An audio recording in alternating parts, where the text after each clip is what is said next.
You're on. All right, Monday, September 25th, 4 o'clock. I'd like to call the Selectmen's meeting to order, Town of Tufton. First order of business, would you join me in saluting the flag? I pledge allegiance to the flag of the United States of America and to the republic for which it stands, one nation, under God, indivisible, with liberty and justice for all. Any public input? Seeing that there is none, we'll go right to the review and approval of minutes. Nothing jumped out at me in those minutes that said, don't approve them. All right, make a motion to approve the minutes as written. Second? All in favor? Aye. Aye. Presume we have one abstention. I wasn't here. Beautiful. Great. Next up on our list, Mike Duffy from Horizons Engineering. Hello. I brought you guys over a full-size set. These are Tyler's plans. Just because we have a big printer and I thought you guys might want big pretty copies to put up or look at or whatever.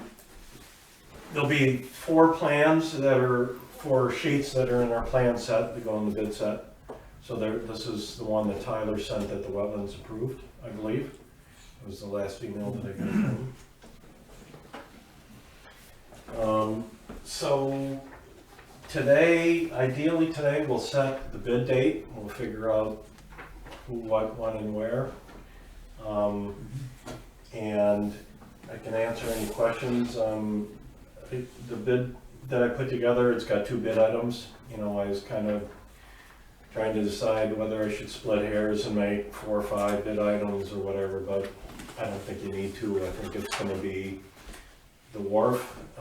We always have a bid item for, it's called mobilization and general conditions. So those are kind of the catch-all. We don't pay that item completely, we pay that proportionally. So there's essentially 2 bid items. There's your package.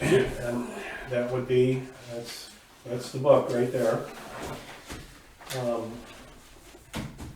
What I have here, which is in the beginning of the book, is called the advertisement for bid. So this is what we would send to the local paper and have them put in it for just one advertisement.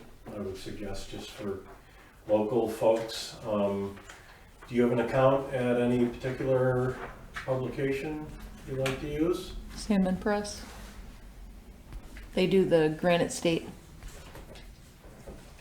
Salmon Press? Yeah. I don't think that's gonna attract.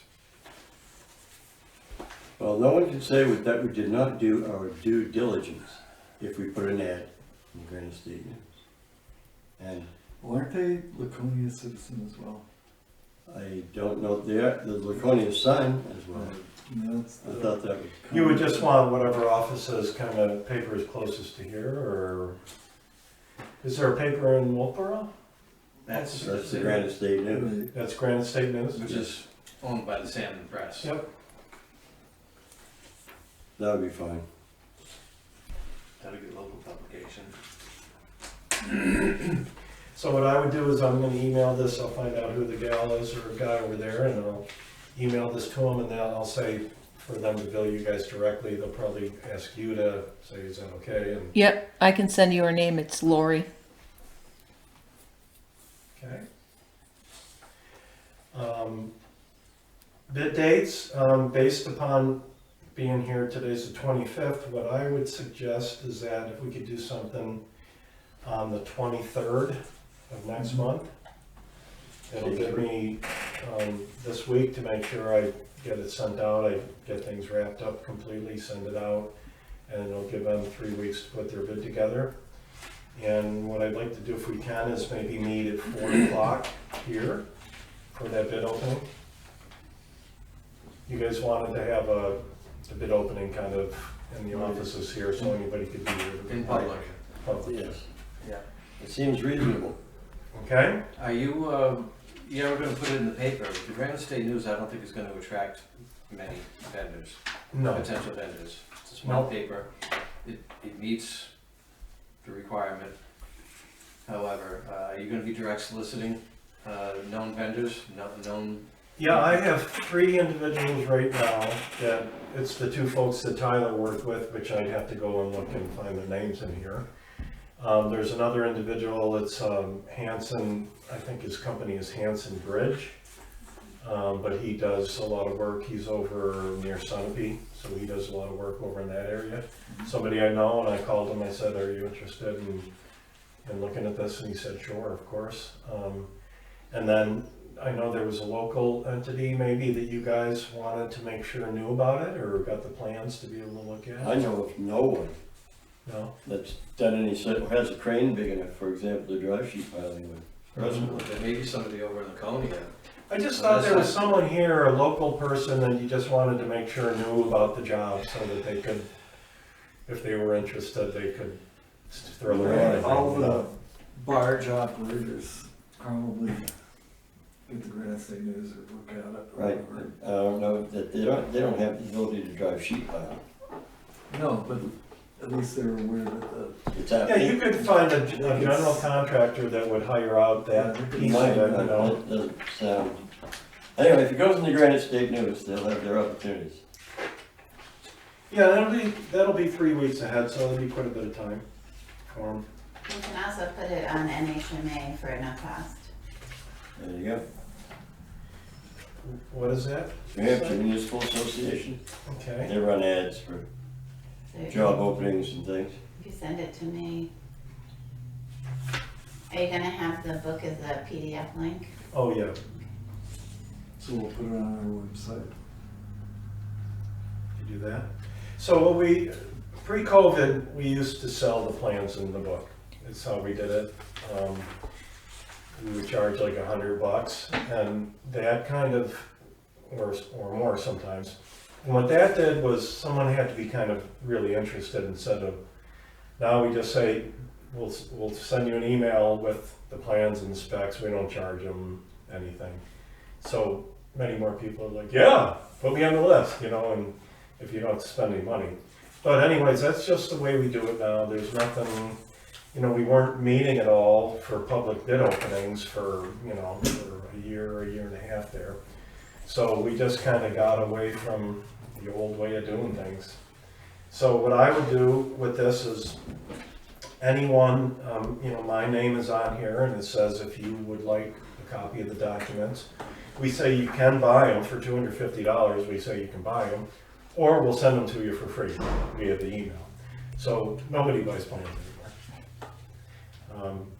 And then a lot of times they don't even want a paper copy, the contractor, because they're like, oh no, just send us the AutoCAD file, you know. And so paper copies are a little bit of a thing of the past, but they still would be, you know, I think it'd be a good idea for you to have a paper copy here, that if somebody came in and they wanted to look at, they'd be able to. So I'll make sure that you guys get a hard copy of that. Based, you know, once I get today's information, like this week I'll finish packaging it up, we'll make a few copies and we'll get one over here to you guys so that you can leave it, you know, somewhere if the public wants to come in and look at it. And I'll mention that, does it say in here already? Let's see. Contract documents. So I don't have you listed in here as having the documents, but I will put the town in here. And then the regular hours of business here are what, 8 to 4. 8 to 4?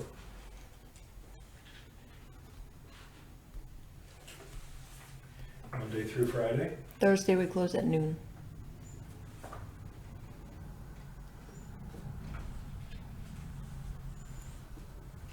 So we say, you can come by the Horizons offices and look at it, or you can come here and look at them. That's kind of where they would be available.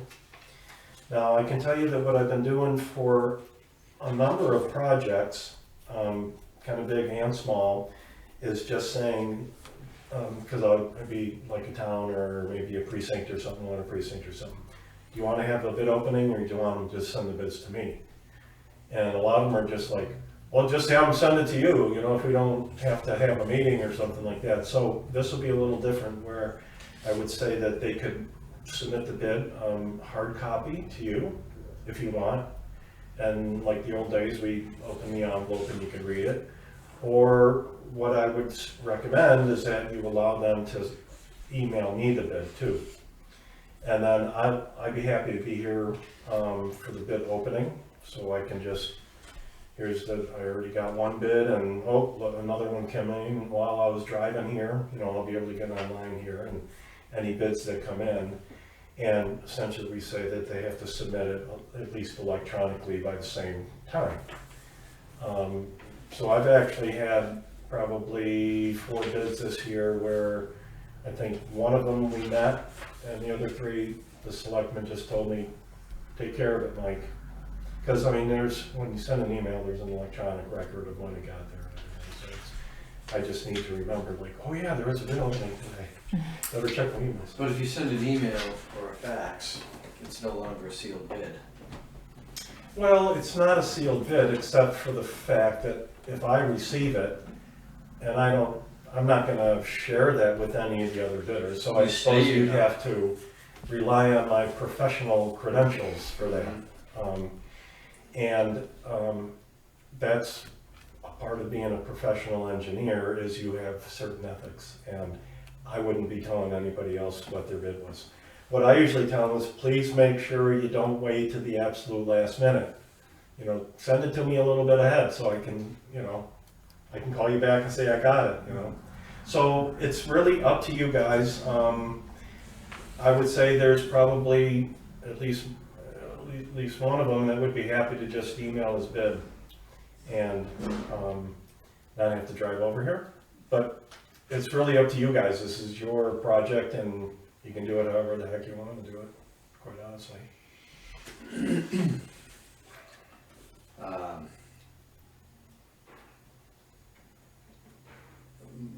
My opinion is that it should remain a sealed bid, regardless of ethics or not. Emailed and faxed bids are not sealed. They're open to prying eyes, and I just think that I think that they should come here and they should be open at the table in public. Okay. That's my. And you would allow them to mail it here as well, if they wanted to mail it in? Yeah, I don't think they should be emailed. I don't think they should be faxed. They should be either hand delivered or Okay. mailed in the sealed envelope. So electronically, we will distribute the documents, but Mhm. we're just gonna be looking for a hard copy to submit. Yeah, Okay? that's my opinion. I don't know about the other two. Yeah, I mean, all we're gonna look at is the price, basically. He's gonna be looking at the conditions. I know. So when they sign this copious document, that's the conditions. Sure, if they had sent, let's say a bidder sent me his bid in an hour ahead, and then I called my buddy, and then he changed, and then he, so, yeah, I mean, there would be an opportunity for some shenanigans, for sure. If someone, Yeah. so there could be I think it's an cleaner. accusation of it. I think it's cleaner if they get sent here sealed. I agree, because truly, there's 2 people in this room I trust. It's you and me, and I have my doubts about me. Okay? So let's have them sent and we'll, Yeah, please. So, you've been copied on this stuff from the state on the completion date? yes. Cause I looked through there and I didn't see any. Well, that will be another thing that, Yeah, today I wanted to nail down. right. We had talked about giving the contractors the flexibility to start it this year and to finish it this late fall, or to do it in the spring. What I would recommend, I mean, I think your best chances of getting the best price is the flexibility. You give them as much flexibility as you have. So you have until Memorial Day next year. And that's the drop dead date, Mhm. right? So you can tell the contractor that, it's Memorial Day 2024. The project shall be finished by. If you want to start it in December, sure. If you want to do it in December, I don't know if they work in January on these. I don't know if people will work on these even during the winter months. When you drive sheet pile, I don't know that the ice stops you from doing that. Maybe you would. I wouldn't think out there it would. I think an excavator would make short order of any ice. You just have to find workers that are willing to be out there in January with the wind blowing like that or whatever. But so, my opinion is I've always tried to leave it up to the contractors. If there is a deadline, you tell them when it is, but if there isn't a deadline, then, you know, give them a little more elbow room, a little more rope. How's this ramp project fit in? The ramp is a separate project, correct? No. It's Oh, it's the part of the same thing. same? Yeah, the money that's coming from the state is ancillary to the actual launching ramp. It's where you're gonna put your boat when you get in the Right. water. So it's all part of the same project. We just got the grant from, Right, and that says, I mean, I think it's July 24th we've got. Right. Well, and we have paperwork in there as well, we talked about that.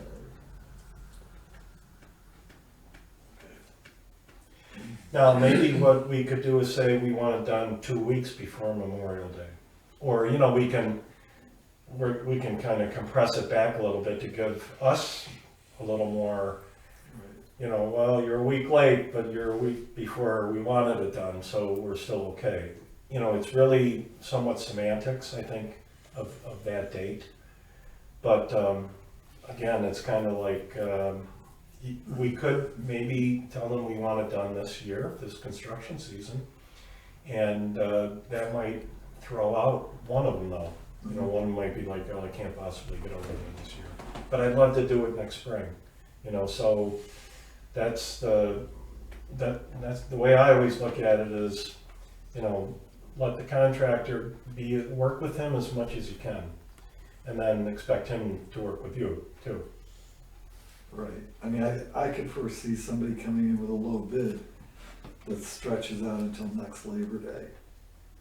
And do you just discount it because he's not meeting our time frame? Or do you tell him, no, we gotta get it done by the end of May or the end of July? We won't know what, until we get the bid process completed, we really won't know what to do. Right, Well, no, if we tell them that it has to be done by Memorial Day, it will be done by Memorial Day or don't bid the job. You know, we will set that deadline for completion and you have to spend that money before July, right? That's what I saw. would you put penalties in for, Oh, yeah. Yep. not- not- Yeah, and I only have liquidated damages of $250. That's kind of a standard, you know, we don't always try to bump that up, but if you put in $2,000 a day or something, someone will like, whoa, I guess they really want to have it done, don't they? And, you know, they'll pay attention to a lot more than they would otherwise. So I don't know what I throw in there, but the $250 a day doesn't, you know, scare too many, you know, it's like, oh, yeah, that would be 2,500. Right. I mean, if we're gonna lose that 100 grand, we gotta come up with it somewhere. oh, yeah, absolutely. 2,500. Yeah, it's gotta be done. Just need another zero in there, it's easy, Yep. Do that, please. okay?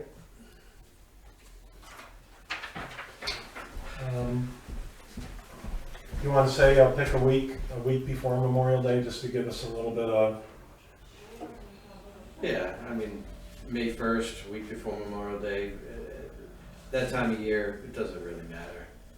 As soon as the ice breaks, people are dropping boats in the water. sure. It doesn't really matter. We just want to have construction equipment out of the way before the big weekend. So,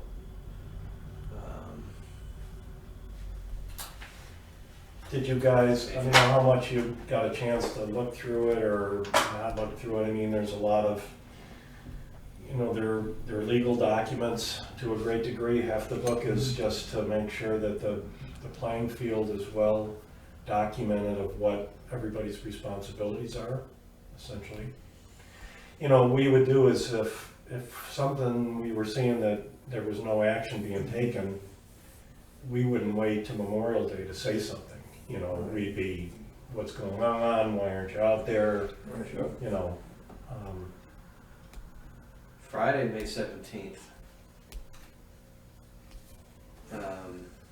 That leaves a full week before Memorial Day.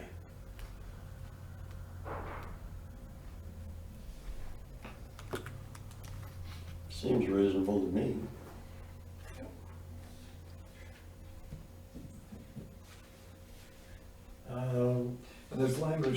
business.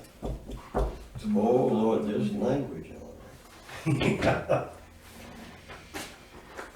So when I started in this job a long time ago, there was an old construction guy there, and he said, "Mike, see this book?" And I didn't know. I'm like, "Well, what is all that stuff in there?" He says, "This book, if you open it up all the way, it's just big enough to cover your butt." And I always remember that. I'm like, "Oh, yeah, it is important then, I guess, isn't it?" You know, it kind of covers everyone's butt. And so it's not necessarily a bad thing for the contractor. It's not like against the contractor. There's a lot of things in there that support the contractor and what he has to do. Because some people are actually treat the contractor pretty badly, you know, believe it or not. Mostly the developers, not towns and things. But so this provides protection for everybody, really, the book. And then the specs are, you know, there aren't too many specs really on this job, where it's not like it's an earthwork job, and it's pretty straightforward on the specification for a civil project. Yeah, and that's been pretty well engineered anyway, as far as, You know, it's a pretty simple job, really, you know, I mean, I looked through them one more time, I'm like, oh, yeah, let's get, drive some piles in and kind of backfill it and, you tie know, them together. yeah, tie them together and build a walkway. So. Okay. Sounds good. All set? Good to go with Yeah. this stuff? So I'll finish doing my thing on it. I'm gonna specifically send it out to 3 or 4 people. And I'll probably also send it to a couple of plan rooms. There's entities that publish bids, projects that are being bid, and you know they're pretty good at finding out about stuff anyway. So I wouldn't be surprised a lot of times they call me and say, "Mike, how come you didn't let me know about this?" And I didn't want people from Massachusetts. Oh, I'm sorry. But I think it would be, you know, again, a little more to show that we did our due diligence to get 3 bids, 3 good bids in at least, you know. Sounds good. All right, And what do we decide the bid opening date is? the bid opening date is 23rd. October 23rd at 4. 23rd at 4. That would be our 4th Monday meeting. It just happens to be 5 in October. Okay, great. Perfect. I'll Thanks see a you lot. guys in about a month or so then, and Appreciate it. get going, find somebody, get in here. Yeah. Thank you. All right. Thanks, Take care. Mike. Okay, next up, we have the Be in fire touch soon. department. All right. Since the fire department isn't here yet, and we're a little early, I got a couple of things here. Administrative secretary updates. We have a letter of retirement from Rob Edwards at the transfer station. He'll be retiring at the end of the year. I think when our transfer station superintendent comes in for his appointment, we can discuss getting some advertising out for a new hire to get trained up and work into that. Fortunately, we were able to hire another man already, so we did have a bench, as Chip likes to say, and we're not gonna be totally out in the cold if we don't grab someone immediately. That was good thinking on your part, Chip. I know, I hate to say it, but still. Don't say it, Ben. Okay. The next thing on the update was the project completion for Union Wharf, July 20 of 24, and we already did that. So we've been through that.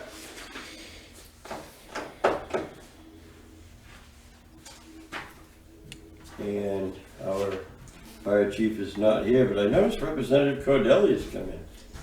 You noticed correctly.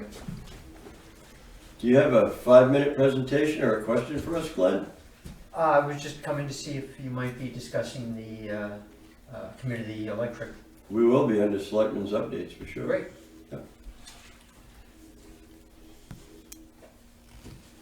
We could do a couple of signatures, which is pretty simple. We have a land use change tax. The tax map 4-1-11. It would appears that the owner wants to take out 0.28 acres out of current use. The number of remaining acres to be 13.95 because previously someone had released 0.77 acres. Fairly straightforward. It's gonna require signatures from all three of us on 2 pages. Appears to Make a be motion we sign. Second. all in favor. Aye. Very good, we'll get that done.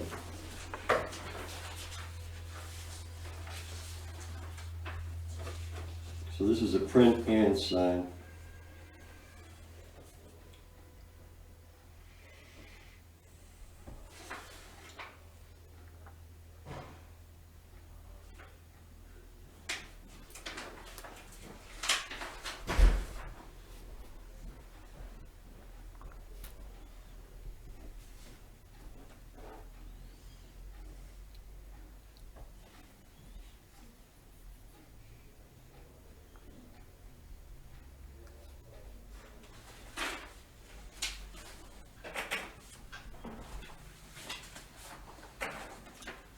Next up, we have a petition and poll license. Consolidated Communications wants to install 1 pole on Canyon Road. They'd be responsible for the maintenance and wires and everything attached to it. Seems pretty straightforward to me.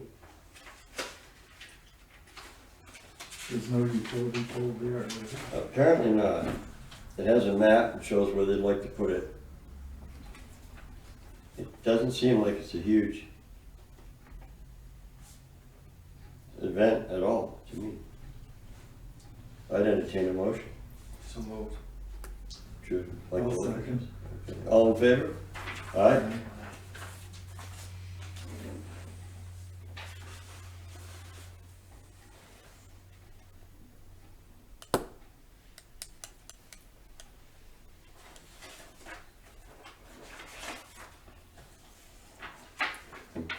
Pretty sure I know the people that are building the new house that will require that. In fact, we all know the people building the new house that will require that pole. After that, we have a right of burial, which has come through our cemetery trustees for Mr. Edward and Evelyn Clark. Seems to be everything's in order. I'd have a motion. So moved. I'll second. All in favor? Aye. Just gonna mark out a signature file.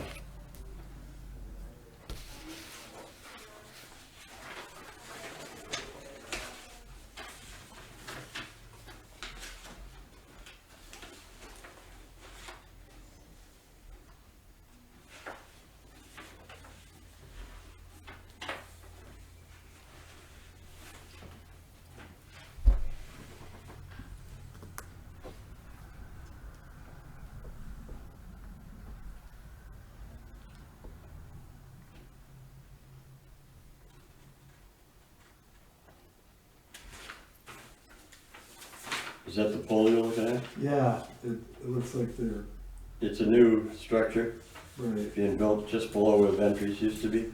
yeah. We know the couple.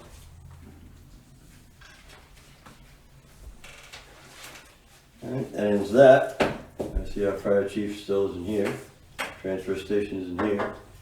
Conservation Commission isn't here.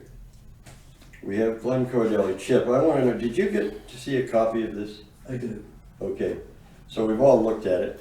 I don't know how the other selectmen feel about it.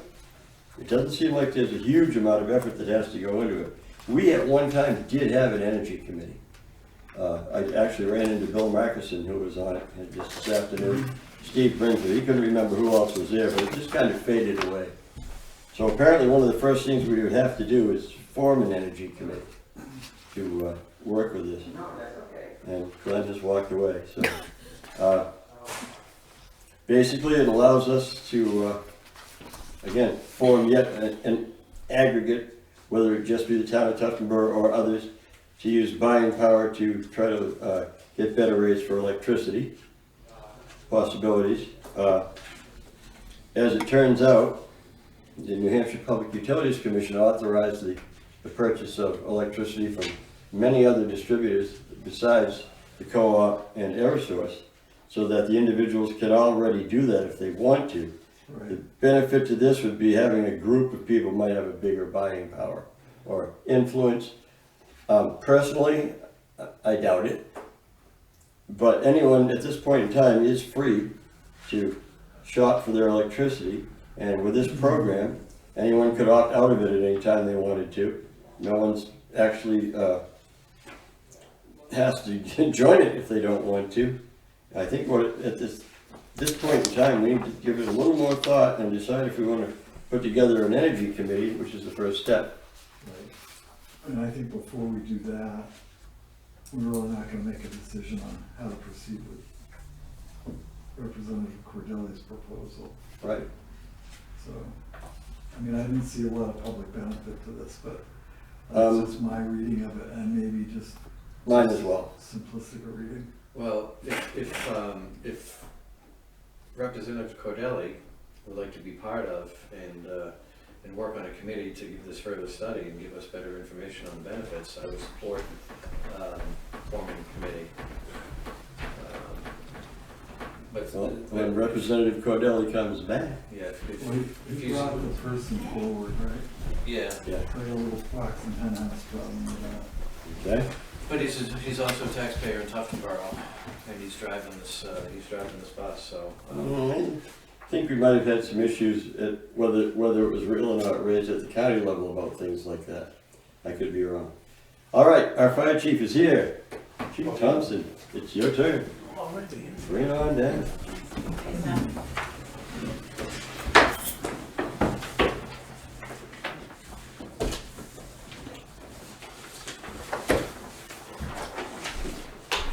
Thank you.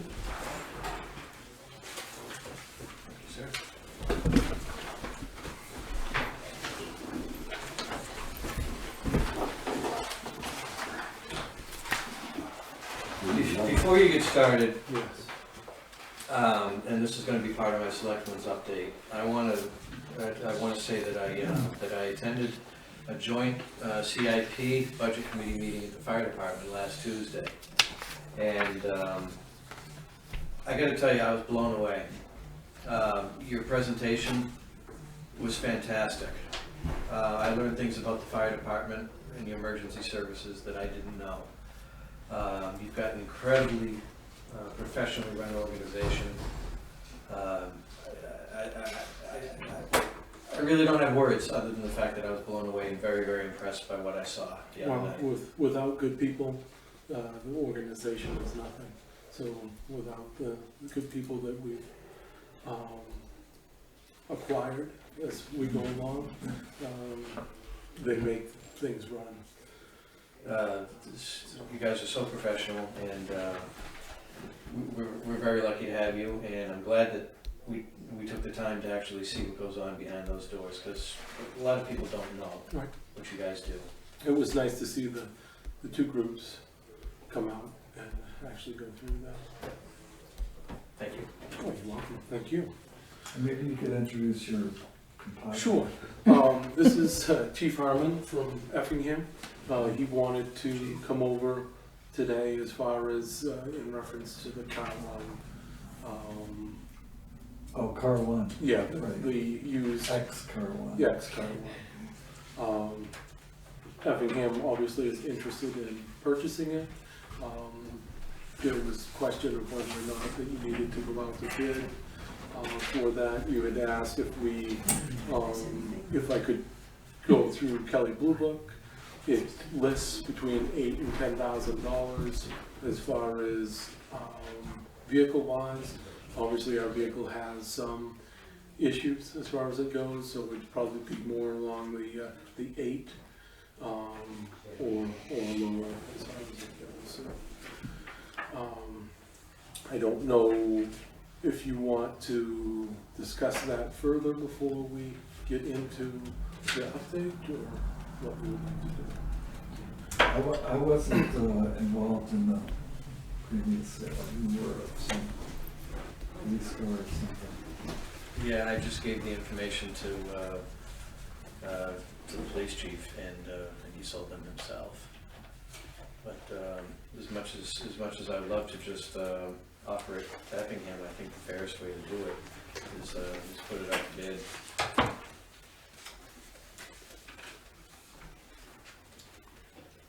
So, Sometimes it sucks to be fair. yeah. So just with that, if for example, if Effingham didn't receive the bid, then we're gonna spend a couple $1,000 stripping it, as far as lights and the other stuff that is on it.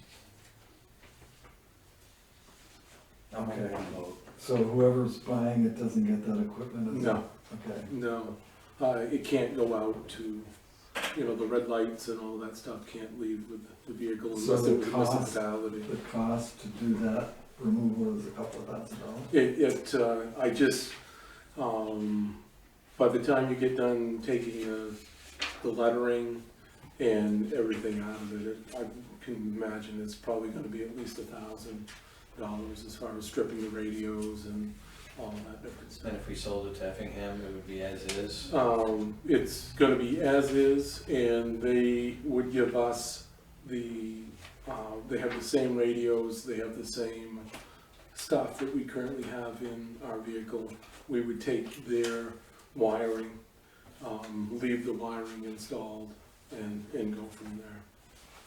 So we don't have to pay to have the wiring taken out, for that, but I see where you're coming from as far as, excuse me, going out to bid. So we haven't, I mean, the chief of Effingham hasn't given us a bid or an offer. Right. Okay.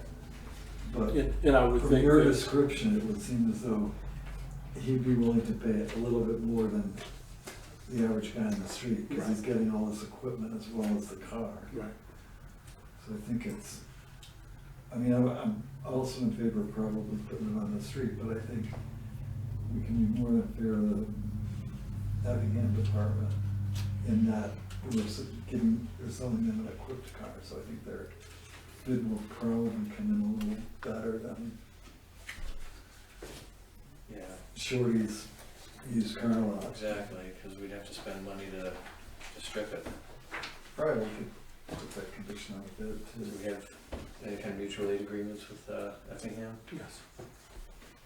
The proper language Sure, motion by, I'm not gonna make the motion, but I would support one. I'd make a motion that we put the car out to bid with a minimum bid of, what was your Kelly Blue Book? it was 8 to 10. Of $8,000. Do what you wish. I'll second for discussion. Did you make sure that when you did your Kelly calculation, that you deducted for, police car, taxi, fire engine? We did a basic vehicle, we didn't have a line as far as police car Okay, section, as far as it goes. That's something that I can go back to and see if I can find that.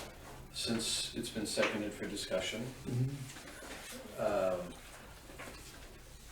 can we advertise it that whoever wins the bid would be responsible for paying the fees to have it stripped? That might eliminate the average Joe. yeah, the only And- problem is that the condition rules for everybody at that point, so now our But friend from Effingham is gonna have the same condition. he'll have the same condition, but he has no interest in having it stripped. He wants it. So he wouldn't have to spend the money. Right, but is there value in this equipment that's coming out that you're gonna realize? As far as I'm concerned, it's gonna be sitting upstairs. So it's It's not- just so that other people can't call themselves fire people? Correct. Okay, I got it.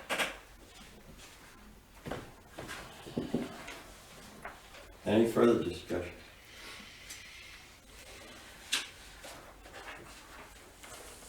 And I guess just one question of the chief from Effingham. Does your board of selectmen know that you're gonna buy a car? They do, Okay, so they're aware of this transaction? correct, and they've approved money already.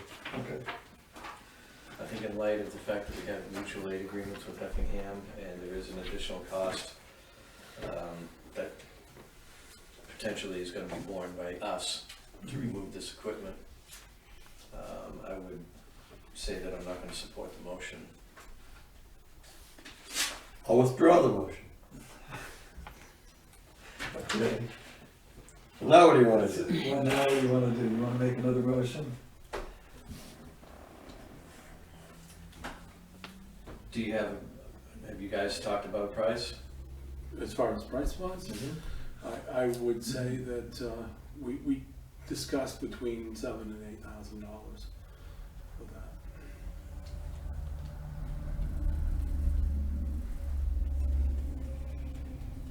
I know what I wanna do, but I don't know what I should do. What's the worst that could happen, Bob? I mean, what, you have to understand what we actually realize on some of these cars that we sell, it's pretty short money. And we've got a captive buyer, so I'm probably the last person on earth that you wanna talk to about this, but if I've got a captive buyer with money, I want his money. I'd like to hear an offer. I'm willing to offer 7,500. I don't have Lloyd's gavel. I'll make a motion that we sell it to Effingham as is for $7,500. And I'll second that, thank you, Bob. All in favor? Aye. I hope you love your new car, chief. Thank you very much. Don't expect a birthday card. So once everything is situated, we'll get the proper paperwork Absolutely. and go from there. Thank you very much. Thank you. Thank you for your time, gentlemen. Thank you. Thank you Good for luck. coming. Thank you for your time with that. No problem. I think that in the long run, to help another department is awesome as well. It's never a bad thing. And it's actually gonna save us money in the long run, because we, as you know, we don't have to strip that stuff out. We just take care of it and have it installed. Well, and it sort of goes along the lines of what Multiboro's been doing for us. on the Exactly. Right. That's- Sometimes you can't always repay the person Right. that did you that, but you can pay it forward and pay To it another to somebody else. Yep. Okay, currently, as of today, we've had 146 fire calls, 200 EMS calls, 89 service calls, and 11 special details, totaling 446. Gas furnace inspections 48, oil burner inspections 5, wood pellet stove inspections 6, and life safety 31, totaling 90. You can see that we moved ahead of last year's numbers in all the categories as far as fire and as far as the inspections. The following is an update of larger calls that we had in town, and again, it doesn't list all the day-to-day calls. 8:29, 12:52 p.m. Redgate Road, dispatch for a welfare check. Found a untimely death at the scene. Tuftonboro Ambulance 1 and 2 personnel, Stewart's Ambulance and Tuftonboro PD responded. 8:31, 09:39 a.m. Governor Wentworth Highway, dispatch for breathing difficulty, which turned into a cardiac arrest. Ambulance 1, Car 1, 6 Tuftonboro personnel along with Tuftonboro PD responded. Stewart's ambulance transported to Huggins Hospital with 3 Tuftonboro personnel on board. 9/1, 6:32 p.m. Governor Wentworth Highway, dispatch for propane grill fire on a deck. Engine 1, Engine 2 with 7 Tuftonboro personnel. Tuftonboro PD and Stewart's ambulance responded to the scene. Fire was out on arrival. 9/3/23, 5:45 p.m. Camp Tecumseh, Lake Winnipesaukee, dispatch for reported boat fire. Boat 1 with 4 Tuftonboro personnel responded to the scene, mutual aid in Moultonboro. 9/5/23, 4:41 p.m., Sandy Island dispatch for a medical emergency call. Boat 1 with 4 Tuftonboro personnel transported patient from the island back to Northwood Sandy Island docks. Stewart's ambulance transported to Huggins. 9/7/23, 7:56 a.m., mutual aid to Center Ospey, Blake Hill Road, first alarm fire. Engine 2 with 5 Tuftonboro personnel, they were canceled en route. 9/7, 11:49 p.m., Brewster Road, tree through a house, no injuries. Engine 1, Rescue 1, Ambulance 1 with 6 personnel and Stewart's ambulance responded to the scene. When we got to the scene, we did find a large pine tree that had struck the house going through it, broke off to both sides of the house. We assisted the homeowner with covering the roof for the night, as far as due to the rain that was scheduled to come. 08:03 a.m. Station coverage, mutual aid to Wolfdale. Engine 1 with 3 Tuftonboro personnel responded to the central station. 9/9/23, 7:12 p.m. dispatch for a cardiac arrest, Willand Road. Car 1, Ambulance 1, 7 Tuftonboro personnel at the scene along with Tuftonboro PD. Stewart's ambulance transported to Huggins Hospital with 3 Tuftonboro personnel on board. 9/12/23, 10. Was it, they didn't have personnel enough on the end? With a cardiac arrest, you need to switch out as far as doing CPR. People get as far as tired, as far as doing different stuff. They come in with 2 personnel. One, we ended up sending a driver so that their 2 personnel could be in the back, and we sent our medics along with that also to assist further. So if you see Tuftonboro personnel that went with Stewart's, it's because that they needed to do extra assistance. It's something that takes more than 2 people.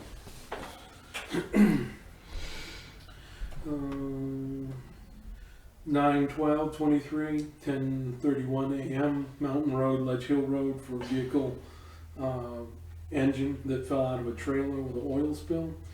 Rescue 1 and 2 personnel responded to the scene and took care of the oil spill and assisted with getting excavated the scene to put the engine back into the trailer. 9/15/23, 1:08 p.m., Chickville Road, Ospey mutual aid for a large animal rescue. It was a horse that was stuck in the mud out in the woods. We have the large animal rescue equipment at the Melvin Village Station that was purchased by the gentleman on Dame Road. And that was the first use of that equipment. It was successful. The horse, we didn't end up having to lift it out of the mud, but we ended up using some of the smaller equipment as far as getting it out. It was successful once we got it warmed up and everything, and a little bit more energy back in. We were able to get it back to its feet and get it out from there and out of the woods. 9/16, 7:32 p.m., Little Bear Island, outside fire, and that was handled by phone. 9/16/23, 8:41 to 3 a.m. in the morning, Hideaway Shores for a missing person, Rescue 1, Ambulance 1, Utility 1, and Utility 2, Car 1 with 10 personnel, along with Tuftonboro PD, New Hampshire Fish and Game, State Police, New England Canine, Lake Region Search and Rescue, Wolfboro PD, and Tuftonboro Ambulance ended up transporting the patient once she was found. She was transported to Huggins Hospital and is doing well. 9/20/23, 6:38 p.m. transported to PD, Tuftonboro PD to Cow Island for suspicious subjects. Boat 1 with 3 Tuftonboro personnel. 9/23/23, 2:48 p.m. Pine Needle Lane in Ball Peak, Moltenboro, first alarm garage fire. Engine 1, engine 2, car 1 responded to the scene with a crew of 8. Moltenboro's engine 4, which is the loaner truck, went to our central station for coverage with 2 additional personnel. It was a very good outcome with that fire. They kept it from getting into the house. With some minimal smoke damage. Not much of the What garage. caused it?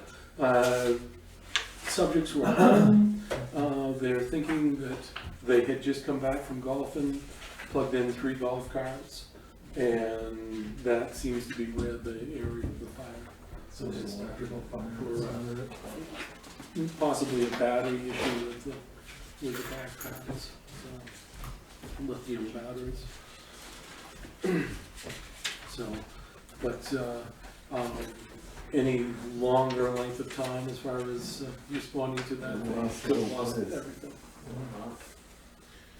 And that is the fire that you see coming from there.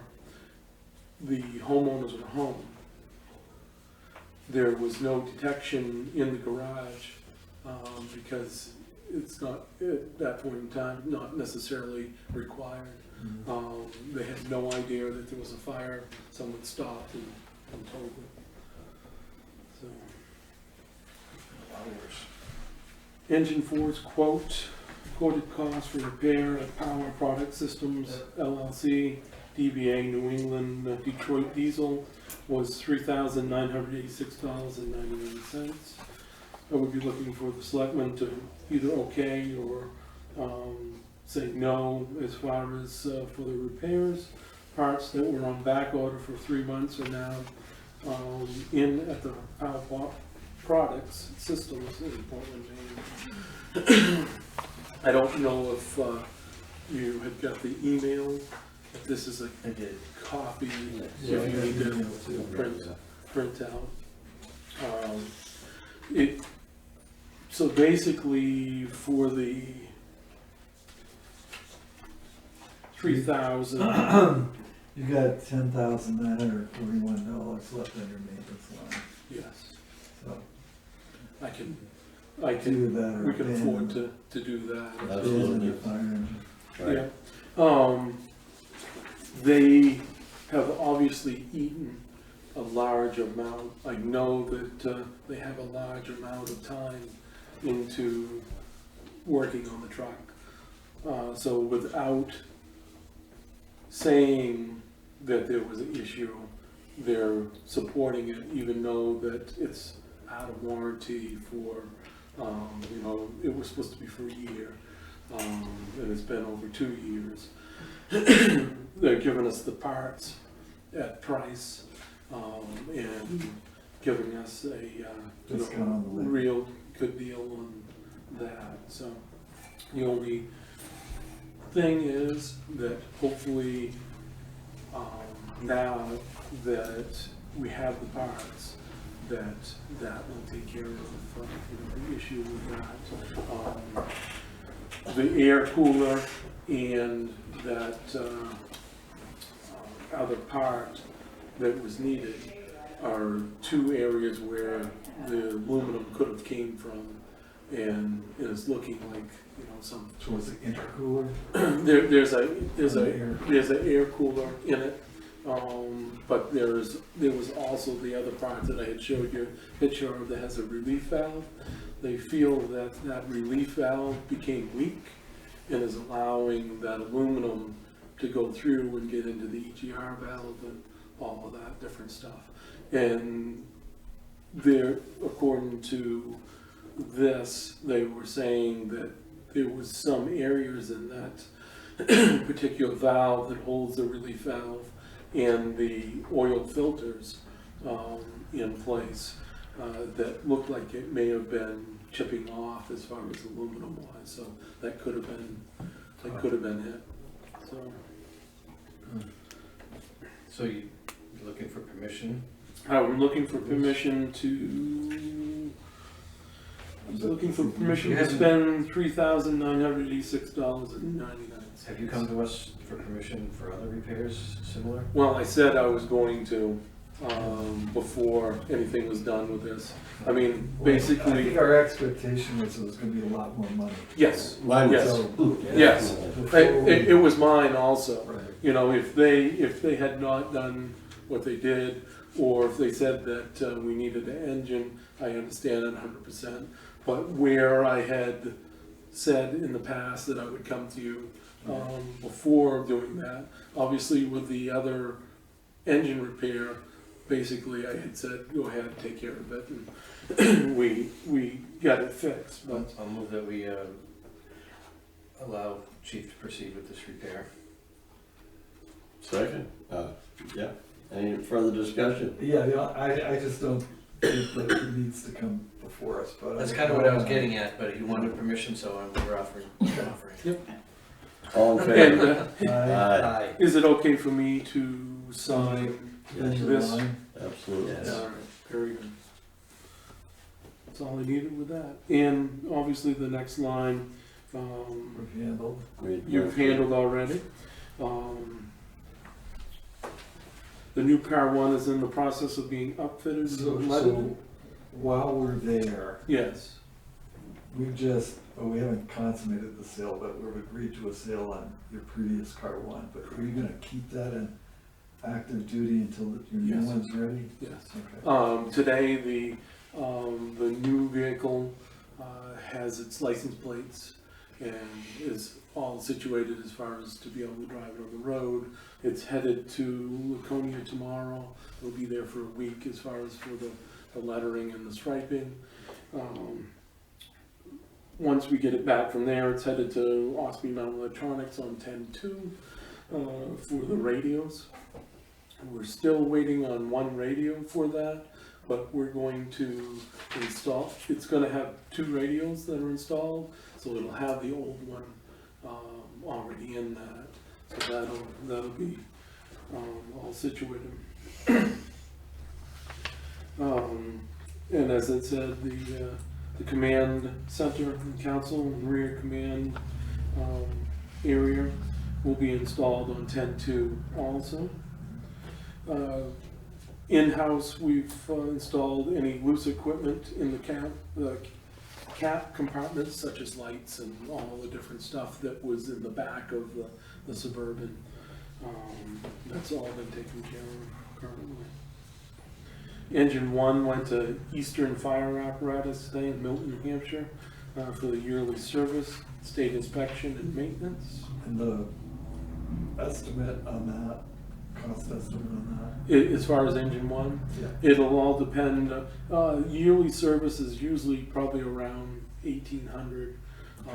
If they find anything that's damaged, it may be a little bit more as far as that goes, or needs parts and stuff like that.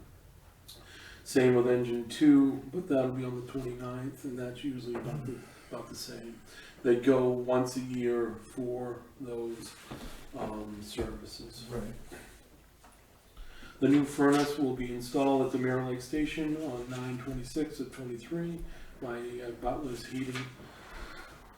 And I talked with him today, and that's still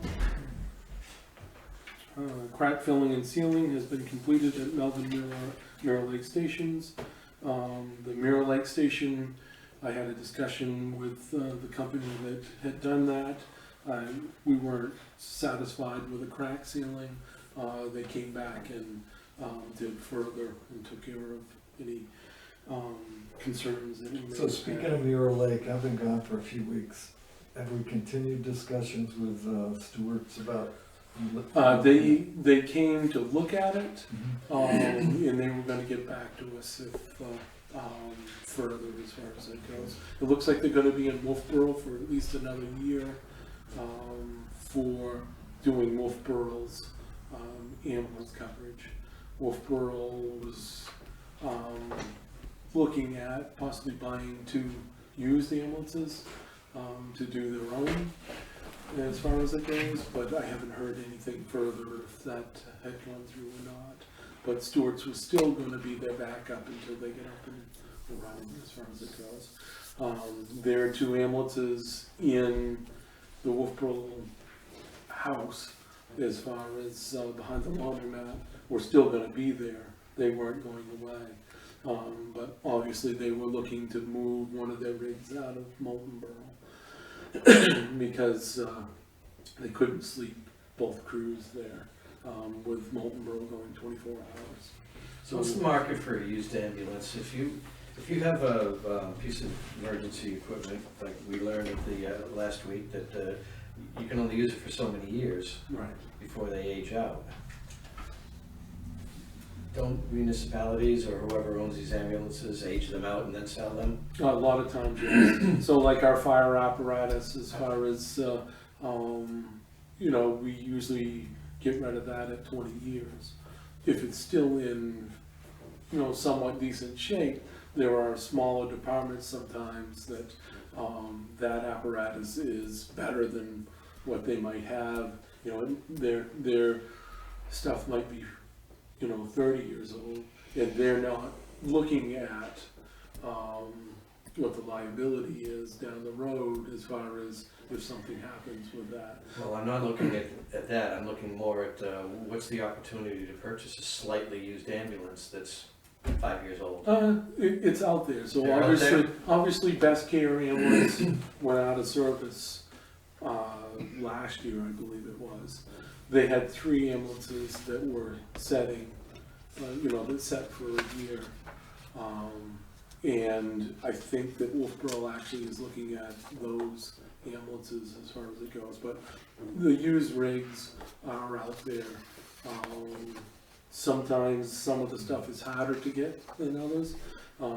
Fire trucks is really hard to get a used one because we have basically have a height restriction, a length restriction as far as the other stations, and usually with fire trucks, most of the time they've reached their age that they really shouldn't be in service, you know, with those. Our engine 4, I would say that when we get to the point of looking at a new engine, which is, we'll have to start looking this year because it's 2 years out as far as being built. So we would be sending our RFP out to see what the bids came back on with something like that. So is there extra cost in having an ambulance custom built versus buying a package? I mean, a fire truck is custom built fire truck versus a package fire truck. Most of the fire trucks in today's day are custom built, you know, no matter what. If you wanted to just go and, okay, you see this spec was built today, they built it as a demo type of thing. It really didn't fit what you wanted or needed as far as a piece of apparatus. You might be able to get it cheaper because it doesn't fit your height or whatever. To me, it doesn't make a lot of sense to buy something that doesn't fit what your department is going to be able to work with in most cases. But there are trucks that are built out there with demos, you know, that maybe someone didn't take or that you can run into. Ambulances are about, you know, our ambulance was on the line as a demo when we purchased it. So we got a fairly decent ambulance as a demo with that. So I'm just kind of wondering, I mean, we touched off on the discussion last week, but comparatively speaking, if we pay extra to have a fire engine custom built versus paying some money to have the roof raised Right. and a bigger door in the firehouse, is there any benefit to examining that? right. Well, it all depends on if the building can support having the roof raised as far as it goes. Can you add the weight up above? I'm sure that you can do just about anything for, you know, whatever amount of money, so. Okay.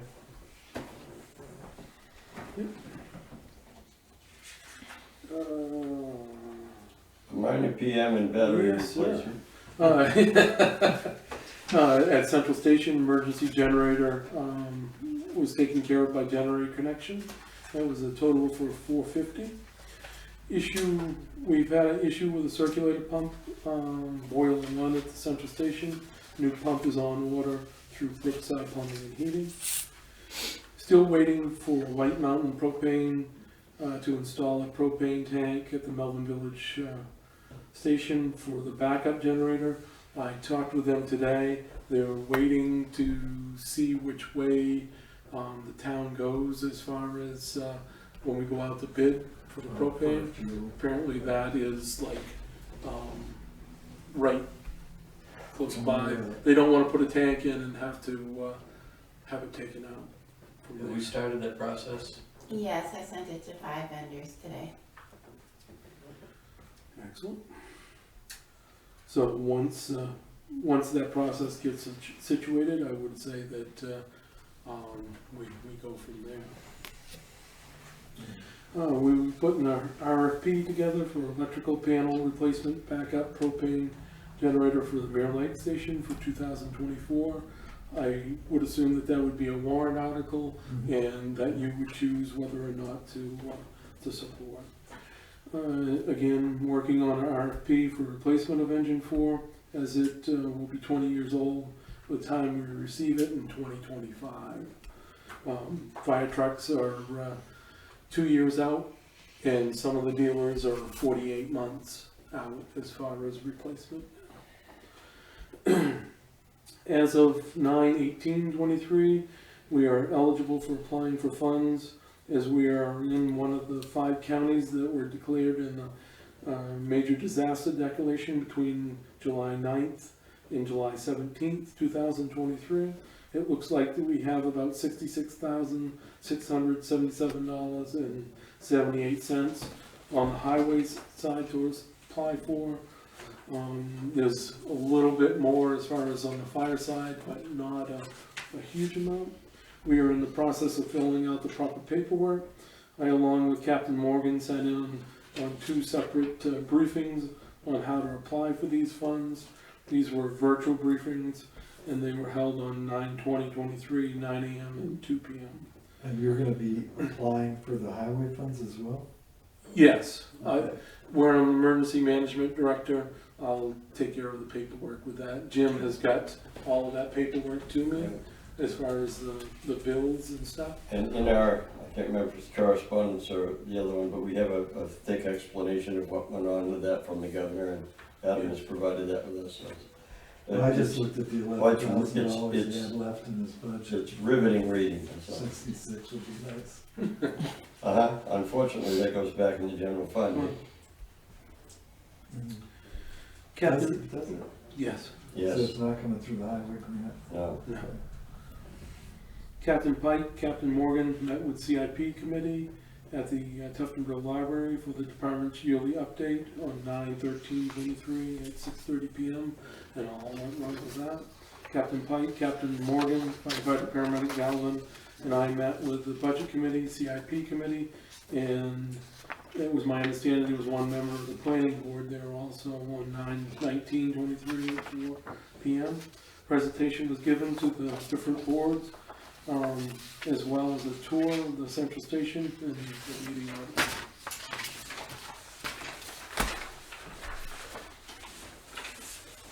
And just,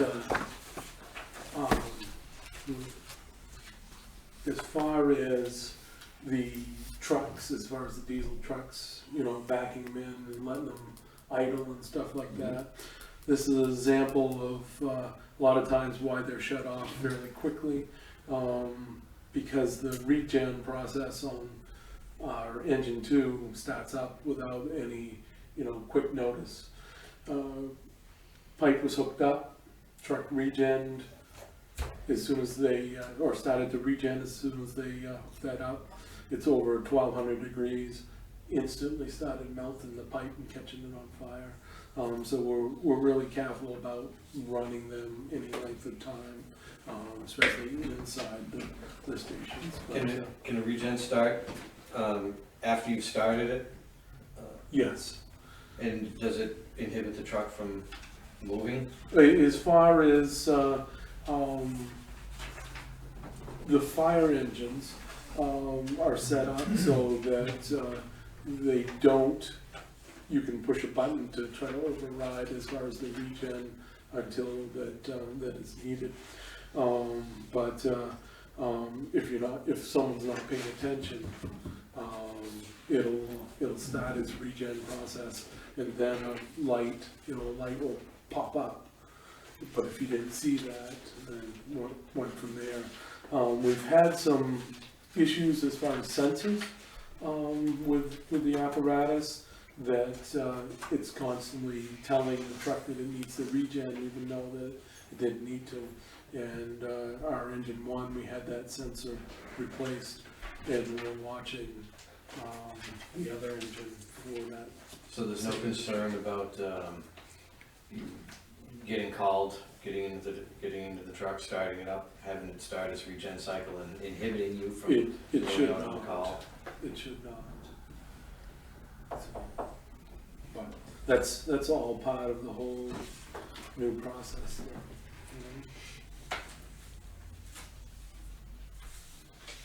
Do you have any further questions as far as? One thing that you probably did notice as far as, I have an expenditure report and hadn't seen it for some time. Under the FD officers allowance, it was down to $2,891.39. That is the call officers allowance as far as it goes. Captain Morgan was in that line of officers in the beginning, from January to May when he was hired full-time. And that was the item that was cautioned about, that we needed to make sure that we had enough money to pay him. So this is the officer's allowance line? Yes, call officers. And again, he was a call officer. That until line's May. down to $2,891? Yes. Okay. And it should have been, instead of 94% spent, it should have been right around 66%. And is that a bookkeeping error, or No. did that actually happen? No, that's where it is. And that was my caution, when we went through the budget process, that we made sure that we had enough money to pay, the people as far as call-wise, Right. before he became full-time. I remember there was a lot of discussion about all four of these lines. Yeah, so And did that's, that one, for some reason, get It got adversely cut. yes. impacted? Yeah, it got cut. But looking at the other lines, I think that we will have enough to take care of anything, overage wise. Yeah, you're at 67% on your firefighters allowance. Yeah, so I think that we'll be okay. 61 on your response team. All right, well, we'll bring that up at the budget meeting. To remind them of the error of their ways. Speaking of budgets, which we will be doing eventually here, we'll be determining cost of living soon, very soon. If you've got a plan for step increases, can we have some kind of a performance report or an evaluation that supports that, please? You sure can? Thank you so much. Okay. And we'll do yours. You can write your own if you like. So, speaking of that, you're gonna do your employee evaluations at the Yeah. Okay. That way, when we go to the budget committee, when all of us go to the budget Sure. committee together, we'll say, this is, you always do a great job with it. I think you're due up, if the schedule is correct, you would be coming, you'd give it to us on November 6th, and you go to the budget committee on November 14th. So this is some time. We'll get you that Yes. cost of living increase before long. Yeah, as soon as we get that, because that is a huge part of the So budget. it's right there, right, yeah. We'll be- Oh, well, without that part, there's no employees or anyone Right, to fight don't fire. have to worry about that. No, we're in good shape. We can build a pickleball court down there inside the fire Yes. department instead. Anything further? than- I'm good, thanks. Thank you very much Good for job. your time tonight. All right, next up would be our transfer station superintendent.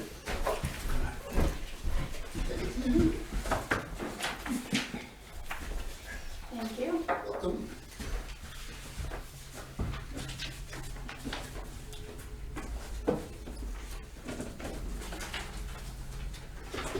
Oh, I see how it is. You'll be able to, Yeah. I am with that too. So that, the first batch is the monthly numbers and a general printout of my transportation numbers for NRA year to date. And the second packet is, Still upside down on C and D. yeah, Only at the little bit, yeah. Better. For the monthly. And then the second packet is my, just a rough presentation that I put into the CIP, because they've been asking me to give them a presentation of my thoughts of what we need to look ahead down the road for. And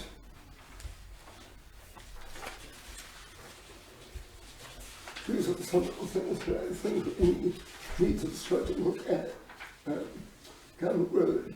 It's not everything that I think that we could do, but I think it's some of the things that we need to do up top. It's not necessarily in any order of priority, but I think it's some things that we need to look at. There's no heat in the compactor buildings? There is, they're old wall-mounted electric heaters that are not very efficient. It's like a little dial heater that is a reflective heater, like an oven Yeah. Radiant heat. radiant heater. Yeah. They're not very efficient. So what we'd like to do up there in those two buildings is put mini splits in there, small mini splits. And, but I don't think it's necessarily efficient to do that until we get windows replaced.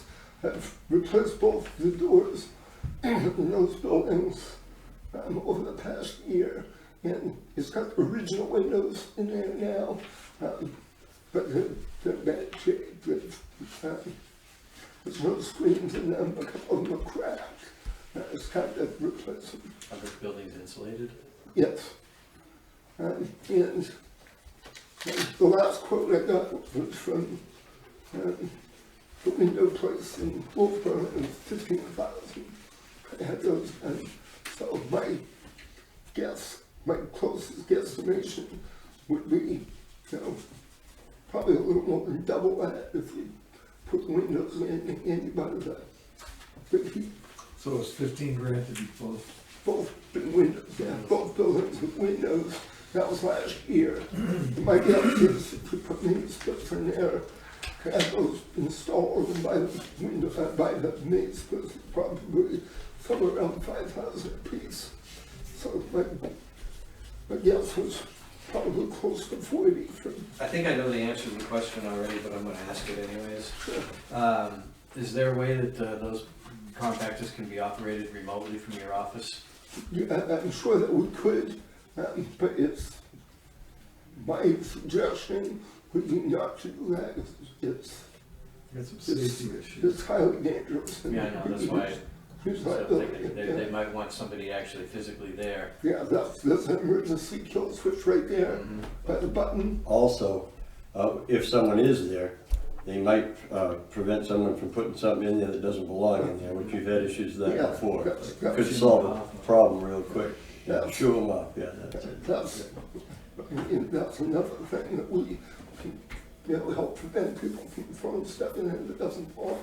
I mean, if we There's ways around it, we can put the kill switches in the, office, we can put cameras up there. I think the expense of doing a remote button would outweigh the usefulness. Somebody's gonna ask the question. Yeah, That's why. yeah. The roof, Yeah, the main building, at some point, in time, we've had leaks in the main building. really? Yeah, we've had water coming through the light fixtures and outlets. We, last year, as Scott talks about, him put all new lights in, if you remember that $7,000 bill. Well, I looked at the building a little more closely.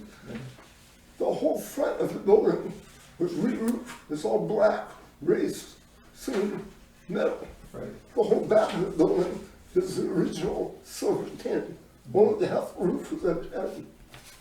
I have no idea why, but the compactor building is all black roof, and the whole front of the, Because that building isn't 50 years old. so I'm not really sure why. About the recycle building? It's about 25 years old. 25 years old, you get more than 25 years of metal roof. Yeah. So, it's and an not really- insulation problem. Yeah, well, Jack may have a better idea why that was done. Yeah. so, I don't know. I did plumbing and heating in that building back in late nineties. That's why the problems exist. Yeah, that's it. so, I can, Well, That's where we can blame you. So that was, where it, Container, concrete, yes, area wall, $200,000. well, that was my rough guess. I mean, I can narrow that down and once we get closer, but that's about 300 feet of, that's about 300 feet of 8-inch wall. So By this is six, the- this six is feet behind the high. building? That's that zigzag wall that holds the earth back Containers. in front of the containers. Yeah. Well, that wall was installed backwards when it was originally put in, so all the ribs of that retaining wall are facing the containers. So over the 20 years that that's been there, every time those containers get pushed in and pulled out, the ribs get knocked off. So now it's been degraded, so all the rebar is poking out. So those walls are pretty much ruined. And over time, they're gonna fail. At some point in time, it's gonna happen. So How many feet of wall is that? it's probably 300 feet. Okay. So it's 2,400 square feet. It's 8 feet tall. Yeah, probably.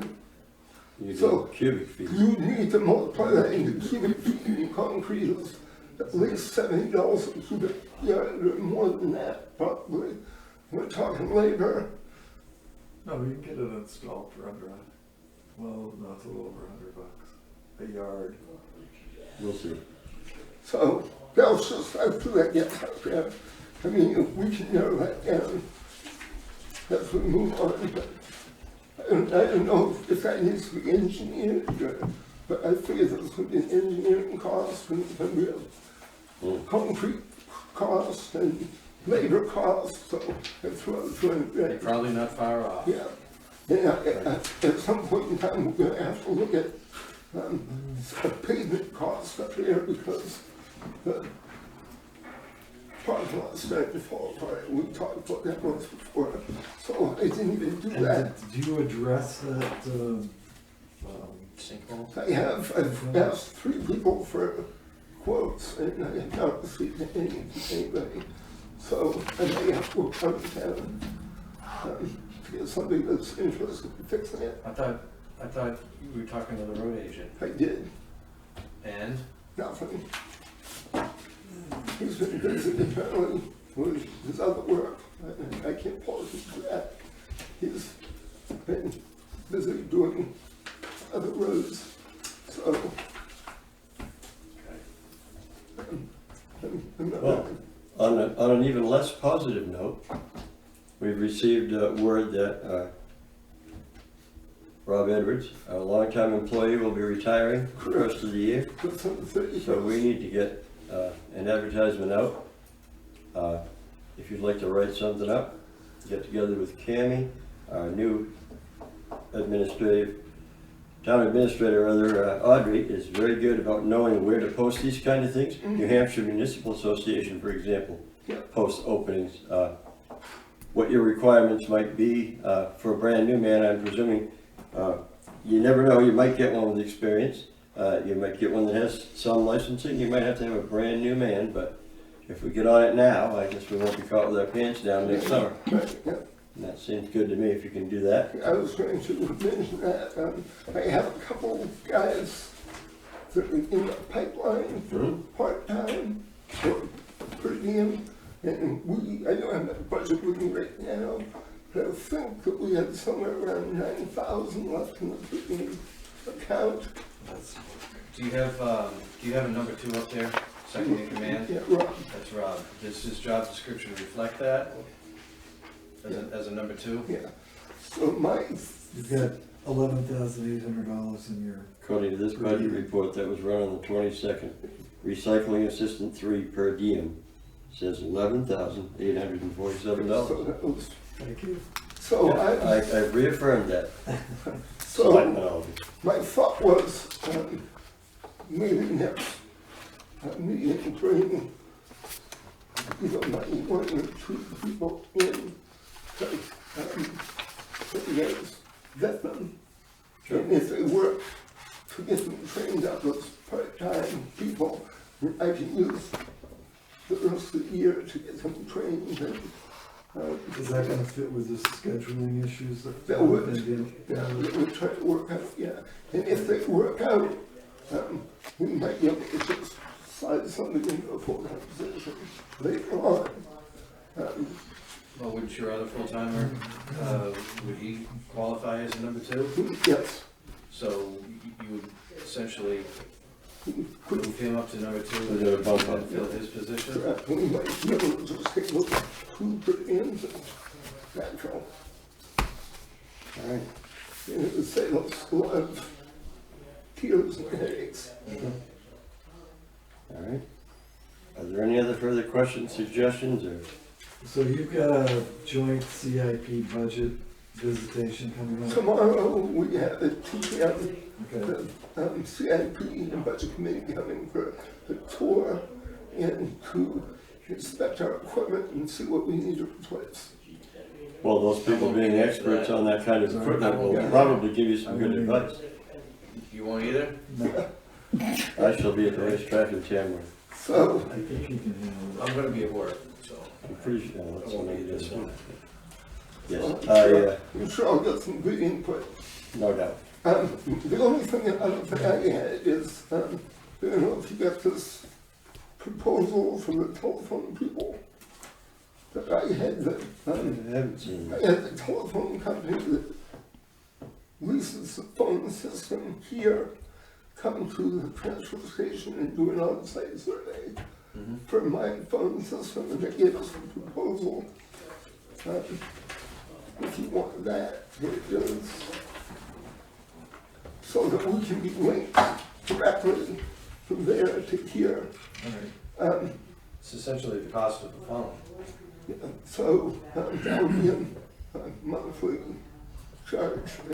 And I think that would, talking to the guy, that would basically would run through the town account. Yeah. I don't know if I would have to reimburse that from my budget. Well, you do have a budget for telephone. We would have to figure that out probably offline. And you have internet up there?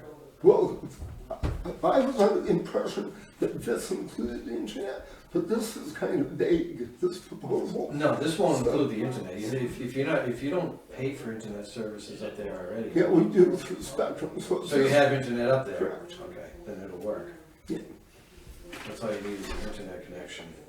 Yeah, because your budget for the year for telephone is 1,800, and you have 513 left, which 71%. That's kind of following right along. But if you're not connected somehow directly with this system, it might be to an advantage to do it. Yeah, It is, it's less money to You've seen the numbers. Is it, He just has to buy the phone. Yeah, but you still have to pay Spectrum for the internet. yeah. Yes, Yeah, like it or not for now. but you lose the phone bill.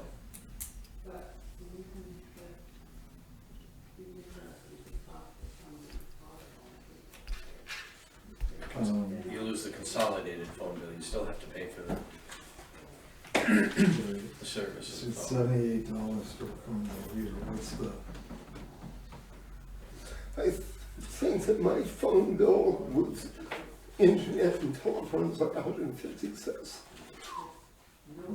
a month up there.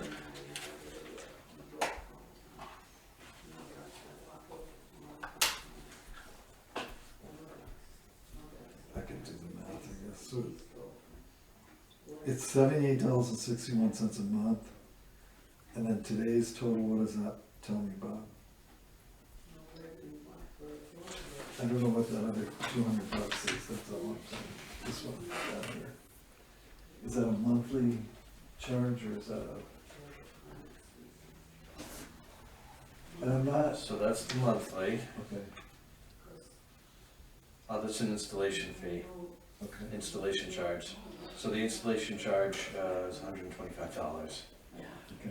Tax, $875, $133.75. So that's your monthly fee, that's the one-time installation charge, and $225 for the cost of the phone.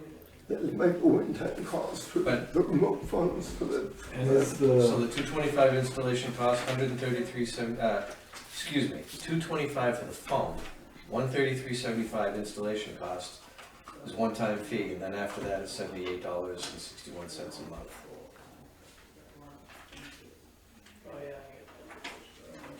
That's what I'm seeing. and is, can I ask Audrey a question? Sure. Is the Spectrum internet included on the telephone line of the budget? I'm gonna make the assumption it is, Okay. And we don't know how much it that doesn't is. say it anywhere The else. only reason I'm bringing all this up is he doesn't have enough money to cover the bill. So we just gotta know that we're gonna go in red on that line Mm-hmm. this year. I mean, I'm not, I think it's a good idea that he's on the same system, Mm-hmm. but I don't know, Yeah, my phone bill and Spectrum bill is all combined, right, 156 a month. right. But, and you don't know which is Spectrum and which is whatever. What's the internet cost, do you know? Oh, yeah, I don't have that breakdown. I wouldn't know unless I went out and looked. I don't have a bill with it.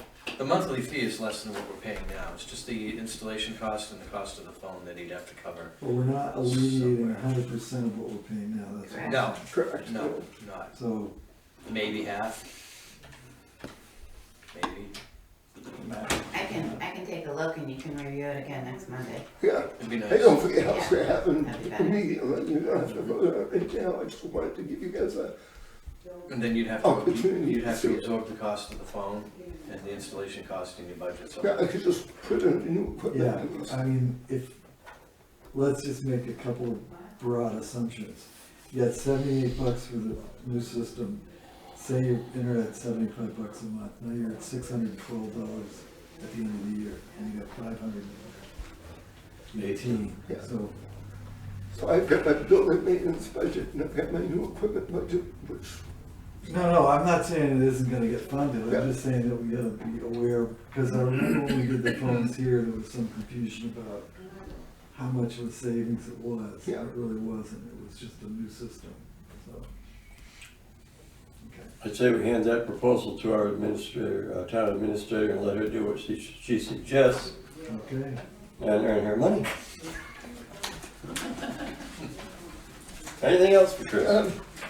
Or Chris for us? yeah, I just got that updated proposal for that wheel loader.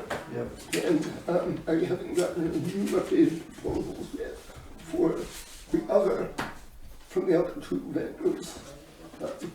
And I do have the updated proposal for the Oh, I do have a question. platform scales. Did I see a porta potty outside your building, Well, down by the, swap shop? yeah, Who's paying for that? Why are we paying for that if you have a bathroom at the, in your office? because I don't want the public using my bathroom. Or walking around the parking lot looking for a bathroom. Because we clean our own bathroom.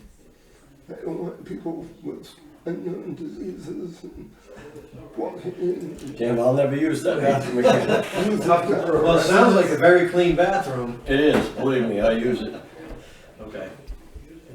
And that, well, we should talk to the swap shop people about that. I don't know how much it's used. So that's the thing. That's where I'm going to take up in this year's budget.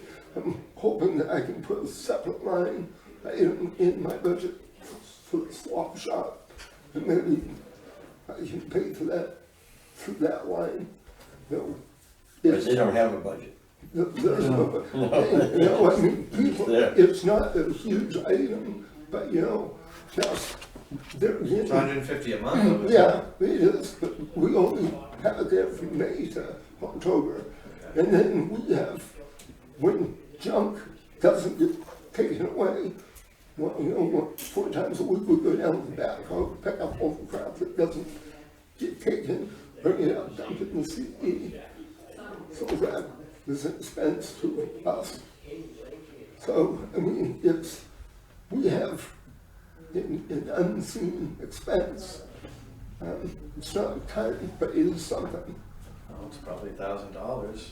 So, I think that it's something I need to address. All right. Thank you. Sounds good, Chris. Carry on. Thanks for having me. Next up, we have Steve Scapicchio, who for some reason wants to sit outside the office for the Conservation Commission. Yeah, because he's talking all the time. Yeah, I think that'd be good. Hey, Steve, have a seat. Hey, Chris, how are you? Good, thanks. Gentlemen, how are you? Second. Yes, Ducky. It's okay. I'll take please. Thank you. You guys looking at budget numbers? I don't know, what do you want to talk No, about? I want to talk about, first thing I want to talk about is the MLPA, the revolving loan, that we applied for last year. They didn't get it this year, they're gonna reapply next year. And they would still like to put the warrant article in, because that just enhances your chances of getting the loan if it's approved. What's this? This is for the revolving loan, so the Mirror Lake Protection Association applied for a revolving loan for $100,000. Actually, it would be the town. That was the time that we came out here and did it. So it would be a $100,000 revolving loan that we're going to use, or they're going to use, to do a new plan for the lake, environmental assessment plan for the lake. In the way the loan works, it's $100,000. The town takes it out. It's a revolving loan. And what the MLPA agreed to, and the town will only be responsible for the interest on it. And MLPA would agree to paying the interest, so it would be no cost to the town. And at the end, if they complete the assessment, then the loan is forgiven. So who manages this? Does Audrey manage it, or? Yeah, it would be the town. The town actually has to apply for the loan. The Mirror Lake Protection Association could not apply for the loan. Okay, and then the actual physical act of compliance, who does that? That would be, I would imagine that would be the state. They've given us the money. No, who does the work to make sure you've redone your plan? I mean, they're obviously giving you $100,000 to do Yep. something. Yep. And that's to create a management plan for the lake. Management plan, water management So who plan. does that plan? So we would contract somebody to do that. We have, and I don't have all the information in front of me, Chip, but it's an actual company that would come in and do it. We've had it done once before, 10 years ago. We actually completed everything on the plan, so now we need to update the plan and go again for the next 10 years. If I may, was that the Geosyntec? Yes, Yes. And this $100,000 loan would cover those expenses? yes, exactly. And if it's completed to their satisfaction, The loan the forgiven. loan is forgiven. And the only thing that would be I guess the horse is well before the cart here. So what Mirror Lake needs to do is contact geothermal or geotech Yeah. and get a cost. Because if the $100,000 isn't gonna cover it, then we gotta cover it, or the state's gonna want the. Well, the $100,000 will cover it. We've already gotten that proposal. I think Kathy Schrocker came in and talked to the selectmen already earlier this summer when they first, before we applied for the loan. We talked to you guys to make sure you were okay with it. And you guys were all in agreement of it. And we put the application in, and Selectman Pike. It wasn't in the terms of a loan though, and you brought it to us before. I didn't, Kathy did, Or right? she Yeah. did, whatever. Now it's a loan. It was always a loan. I don't know how she represented it. Well, I don't remember it being represented as a loan. I don't remember the conversation at all. I'd I have to see kind of the minutes. remember it, you know, because it was, we want to do a resurvey of the lake. And we're going to apply for a grant, is what I heard. That's what I was gonna say as well. At any rate, I mean, it is what it is. We have a letter here from Kathleen, which thanks us for our membership and $100 donation to the Mirror Lake Protective Association. Where'd that come from? Well, the commission gave them $100, so. And we got the, And you guys get the Thank thank you. you. You get the credit. I'd have to go back and look at the minutes as well, my memories are. All right, And I wasn't here, the only so. reason I bring it up is that now we're in a situation where we're obligating the town for the completion to somebody's satisfaction of this survey, which is for a private association, as far as I'm concerned. It's a Mirror Lake Association that wants this done. Yeah, so So we're guaranteeing the funds, potentially putting the town on the hook for $100,000. or whatever. I mean, we could be putting the town on the hook for whatever amount over 100 it costs as well. So there was no, and you weren't involved. I was not, no. So, you know, my understanding or recollection was that it was a grant, and obviously a grant could come through here, and I'm happy to accept it. But I can definitely tell you it's not a grant, because I Yeah. know talking with the MLPA, I'm on their board, and we approved as a board paying the interest, because I know there would be interest involved. So I Right. know it's not a grant, Right, because there would be no interest involved with the grant. So I know it, and I'm positive it's a loan, so, and I believe the way that it would work is that, you know, we would get the bids from Geosyntac, who would be doing it, right? And then we would draw against that loan as they finished each phase of it, right? So as a loan, as we draw against a loan, there'd be interest due on it, and that what MLPA would pay Right. against that loan. And what do we get out of this? So what we get out of it is a new water management plan for Mirror Lake. and that includes, give us a 5-second description of what a water management plan includes. So, well, this one, we haven't done it, so I can't tell you, but the last one, you know, they would do things like they would go all around the shore and they would take readings to see what the phosphorus level was or what was causing cyanobacteria.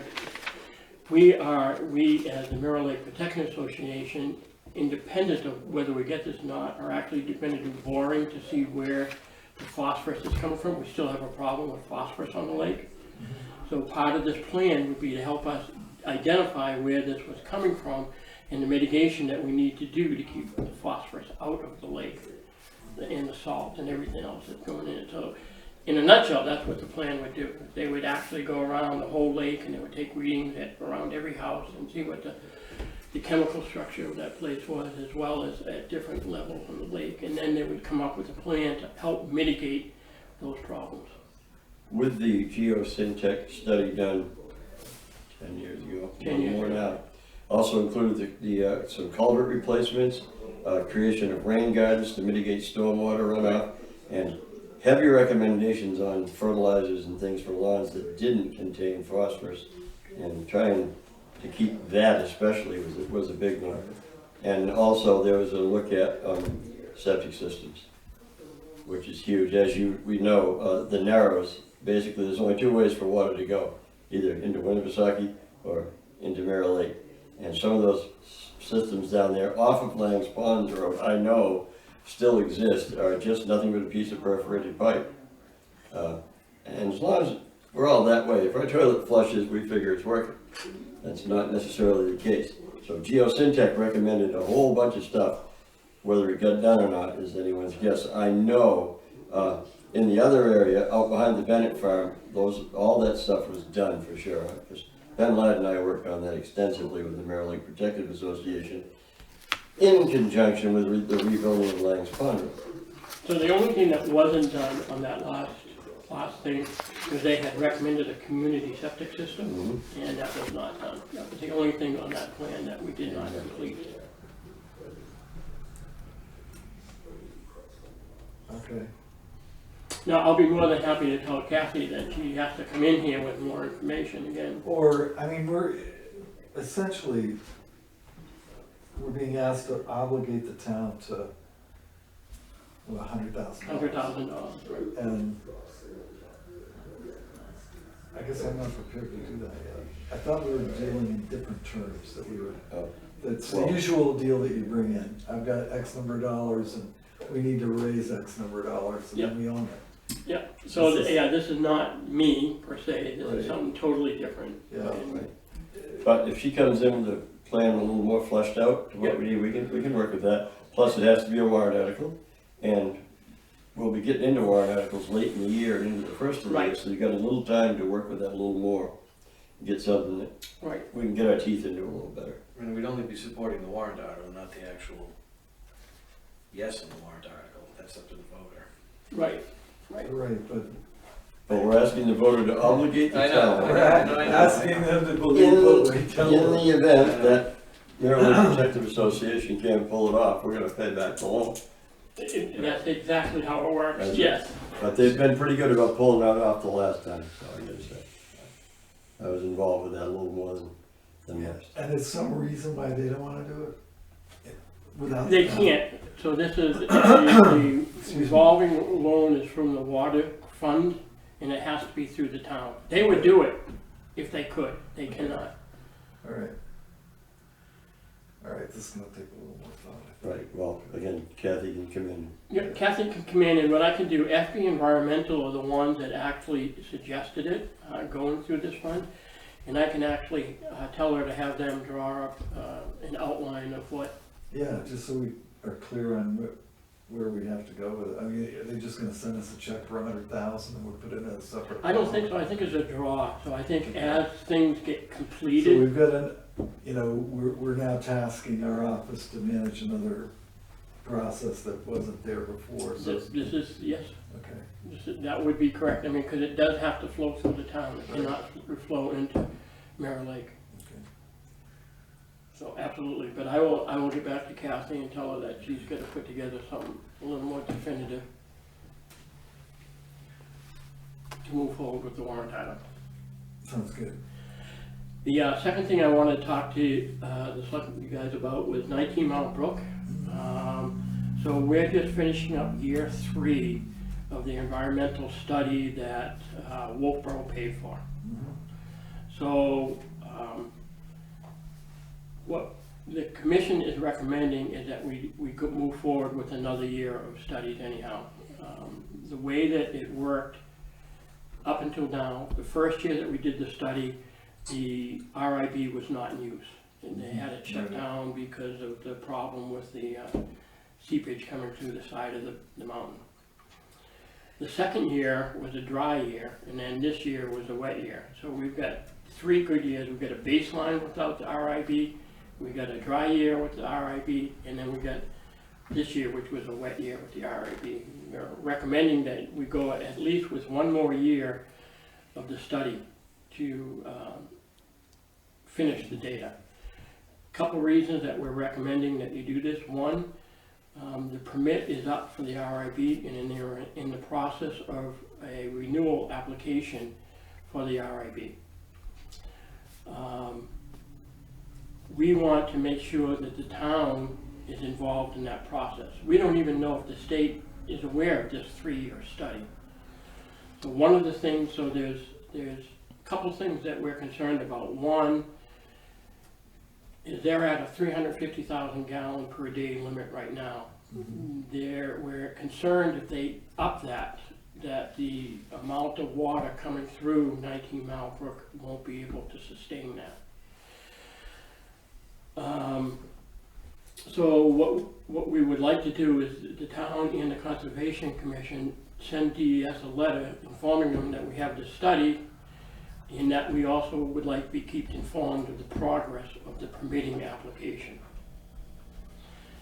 We would also like to continue the study for one more year. I have a proposal from FP that they sent out, which would cost the town about $31,000 for the study. And is Wolfboro gonna pay this? No, No. Wolfboro is done. Are they done with that? Yep, this is it, yeah, we're in the third year right now. They think they're I done? don't need that. Yeah, you got one. Yeah, they're done. Another thing, if I may, Sure. steal a little of your thunder. Part of that increase from $20,000 to $31,000 is a 24-hour study during a major rain event where they're gonna sample every hour instead of just once a month or once a week or however again, to see what happens to the levels and everything during a major rain event. And we did, when this was presented originally to the town, everyone was fairly aware that this is gonna be an ongoing thing. We No, we I don't can't think just there's a stop. problem with the ongoing No. thing. I think the problem we're gonna run into is asking for $31,000 for something Wolfboro's created. And I think we need to start talking a little heavy-handed with these guys. Because there's no reason why we would do any testing on 19 Mile Brook without that facility in there. I fully understand it. I know you're Now, talking for the now we're public's putting benefit. 31 grand on the taxpayers. Right. I'm not in favor of that at all. I'm in favor of doing this, but I think we need to look at our legal budget, because obviously, and I mean, to bring this up, and I'm not gonna belabor this, but I did watch your Conservation Commission meeting the other day on television. I didn't even know it was recorded. Yeah, it was recorded. Wow. And, there's a representative from Wolfboro's Municipal Association or whatever, their person who was in charge of that facility was at your meeting. Dave Yeah. Ford, Yeah. he doesn't work for them anymore. He doesn't work for us either. No, He's not a member of the Conservation Commission. You need to pull some reins there. He doesn't need to run this dialogue on what's gonna happen there. I'm not gonna let that happen, and you shouldn't let that happen. I guess I'm not sure what you're talking about, because he was there, I mean, he has been working with us all summer on the 19 Mile Brook. Well, then that's the first I've heard of that. I mean, I don't see him as an honest broker. I really don't. If there's an issue, we need to handle it in-house. You're the chairman of our Conservation Commission. We have a commission. Those are the folks and our lawyers that should handle it, and our selectmen. I don't see him as having been an active participant in the installation of that project being a good source of information.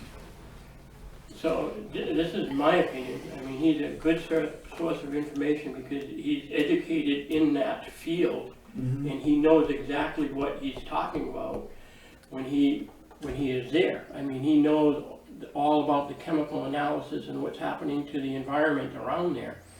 So to me, he's a huge resource that I have that's keeping us, the commission, informed of what's going on out there. So he is a Tuftonboro resident that is concerned for the town of Tuftonboro, in my opinion. Okay, then we're gonna disagree on that. Okay, Because I don't know. From my standpoint, his major premise is to make sure that that facility operates regardless of the consequences. So, I mean, that's one of the reasons why we were not involved in the initial permitting process. We found out about this after the fact. You know, we weren't part of the discussion when they decided they were gonna do this. And I've been not very happy about it ever since. I don't think any of us are happy about it. I'm not, you know, I as a resident and living on Mirror Lake, I'm definitely not happy about it. I mean, that was part of the whole contamination that we had on the lake 20 years ago. Wasn't And he, that's working- from the other Sprayfield. side of the road. wasn't he working for Wolfboro when this whole thing Yeah, got off the ground? Yeah. So his interests at the time were for the town of Wolfboro, not the town of Tuftonboro. right. I That mean, was his job. He was being paid to do a job. Yeah, yeah. But he At any rate, is a valuable source of inside information, I know that. but I think, and we can have that prolonged discussion No, we won't. or not. I'm gonna shut that down right shortly. But my feeling on this $31,000 is that we need to start hammering Wolfboro. I'm not gonna vote to present this to the voters. Well, we don't have a warrant article written, No. and we may have one written when it comes time. Mhm. It might be by petition, in which case you can vote any way you want, and we all can. But I think we gotta keep going, even if we have to pay for it. I know what you're saying, I agree And to a point. I'm not against paying for it as long as we can sue to get our money back. Because we didn't create this problem. You know, we didn't put a septic system up at the end of 19 Mile Brook. That wasn't our idea. Right. So,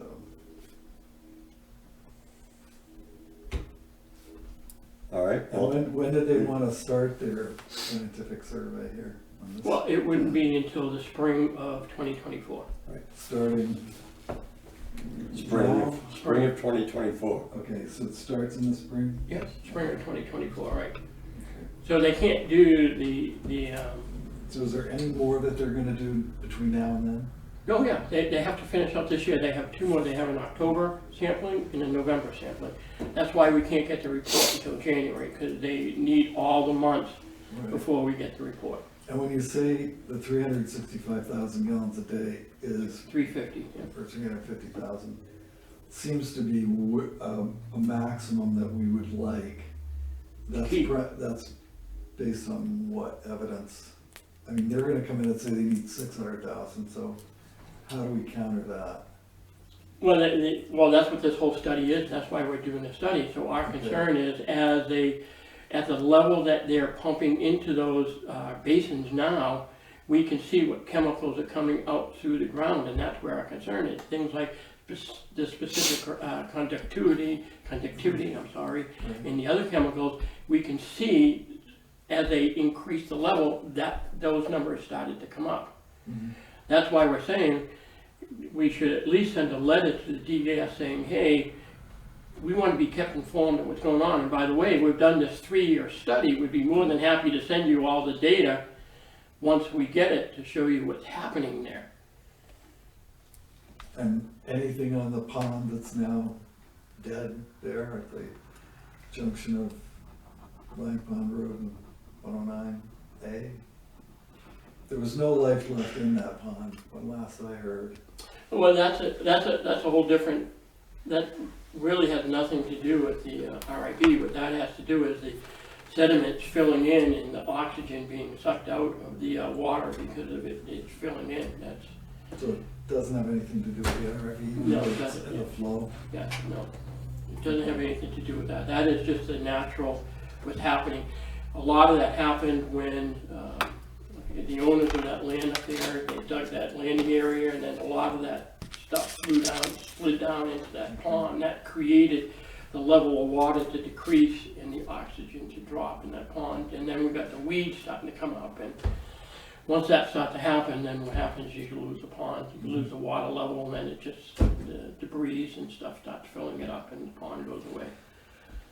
A lot of the problems with these chemicals is that they don't all just continue on down the river, so to speak. No, They they build up. They get trapped, and then, yeah, you get a buildup, and the more they discharge, the faster they discharge, the faster the buildup, so to speak. So keeping that level the way it is may be manageable, and the only way we know is to keep testing. And as you say, I do agree that Wolfboro started the problem, but, yeah, it isn't who started it, like your mother used to say. You're all gonna get in trouble. But we'll think about that for sure. Anything else, Steve? Nope, I just want to make sure that Oh. letter I sent Oh, to yes. Chip was okay. Oh, that was my next comment. Did you receive the letter from the Conservation Commission? I did. Okay. Yeah, the only, I mean, aside from typos or grammatical errors, I think it's great. Good. I'm not sure about the mitigation liability, but it is what it is. I think the more area we have around the old landfill, the better. So, Yeah. Well, if we own it and there's a problem, we're tasked with then we fixing know it. that, right? If we don't own it and there's a problem, not only do we get a lawsuit, we're still gonna get taxed with fixing it. So we'll say, Damages. yes, it goes on and on, so. Yeah, I'd like to, I of course got a copy of that letter, I thought that was pretty good. So the idea is to come up with some sort of grant funding on this? Yeah, so the first thing that we have to do, I talked to Rick Vanderpool, and he's the consultant that we use for getting that.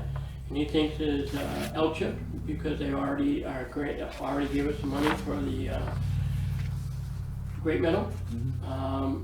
And then there's also the Water Resource Authority, the WRA, he thinks we can get some money from them.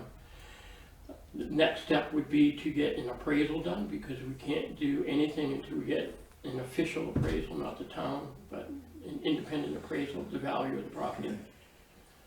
So until that's done, we can't apply for anything, but it doesn't matter because all the application processes won't be now until next spring and summer. They're Right, finished. but we're gonna wanna put a warrant article together Correct. premised upon some kind of granting system. Yep. So I guess we can have a discussion about appraisal. Yeah, It shouldn't be hard. I mean, I can order one, and, you know, they're $750, but Is that what you're looking at, $750? Okay. I would say to have Steve go ahead and order one. Yeah. We'll get all the information we can when it comes time for warrant articles, we'll be able to do something with it. Hopefully it won't be too drastically different than what we've got already, and we have to change our semi-agreement with the landowner at this time. Where's that $750 coming from? it would come from my acquisitions account. Yeah. That seems good. Well, then let's, I'll make a motion that we have our Parks and Rec director, or not Parks. No, that wouldn't be me. You can have Dennis do that if you want, but No, thank you. I'll second. All in favor? Aye. great. Good. All right, thank you, Steve. And, Sorry to pound on you too well, hard. we have you and Audrey in the same place. Do we straighten that, recording secretary issue out? Or did you talk to Steve about that? Yeah, we looked it up what the previous secretary was making, and it was 1975, right? Isn't that what we found last week? Okay. So, I don't know, when I talked to her, she had no expectations. Yeah, okay. We can chat off Yeah. camera about any of that, as long as, Yeah, as long as everybody's aware of it, Yeah. that there was an issue, and there may still be one, but I hope not. No. So you have, when I just did the math, you've got about 85 hours worth of pay you can run between now and January 1st. Yeah, I'm not worried about it. That's what I told Audrey. I have plenty of, Good. in my budget, but I just need to know what it is, so when I budget next year, Right. I can budget for the correct. Okay. All right, guys? Did I hear that there was a letter going to DES? Because I assume that letter going around isn't related to DES. No, it's not. No. So did you No, Did you I'm not get gonna a do anything with the environmental until I hear back from you guys on what you want me to do. So Right. I'm not doing anything with that Right. until I get some direction from the selectmen. Oh, I thought you wanted back, I'm sorry. No, I'm all set with it. All right. Am I correct on that assumption? I think so, because I think we need to have a little more talk about it. Okay, that's fine. I just want to make sure that everybody's on the same Right, page. but what I heard is he wants to ask the DES to be informed and. That was our recommendation to Right. the selectmen, is to send a letter to Right, DES saying that we know that Wolfboro is in the process of renewing their These are application. two different things that we're talking about. One was the contract for the Correct. additional year, the other is notification of to DES that we need to be a party to that. Yes. That- To what we can be. I don't know what other than being informed, I don't know what party we can be to that. Well, we'll have our study end of the year. Yep. We can notify them that, we have been, this is what's going on, we're aware that the permits do be Yeah, I renewed, think- this is our concerns, etc. That's all the voice we have.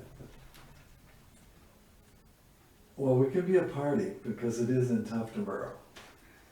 And he is the Conservation Commission chairman, and they do have oversight over conservation issues in Tufton Borough. So where part of the facility is in Tufton Borough, I think, and I'll certainly notify our attorney. We Is need, it, we need to be a party to this. it's just the, I guess, is the facility in Tufton Borough at all? Yes, part of it is, they bought property in Tufton Borough, Yeah, which we had hotly debated their ability to do that, but I guess the town can buy property in another town according to the and legal then system. I'm almost ready to get hotly debating the tax rate that we're charging because that's an industrial waste facility. It's not open forest land. Right. And I don't know why they're only paying whatever it is, $600 in taxes, so.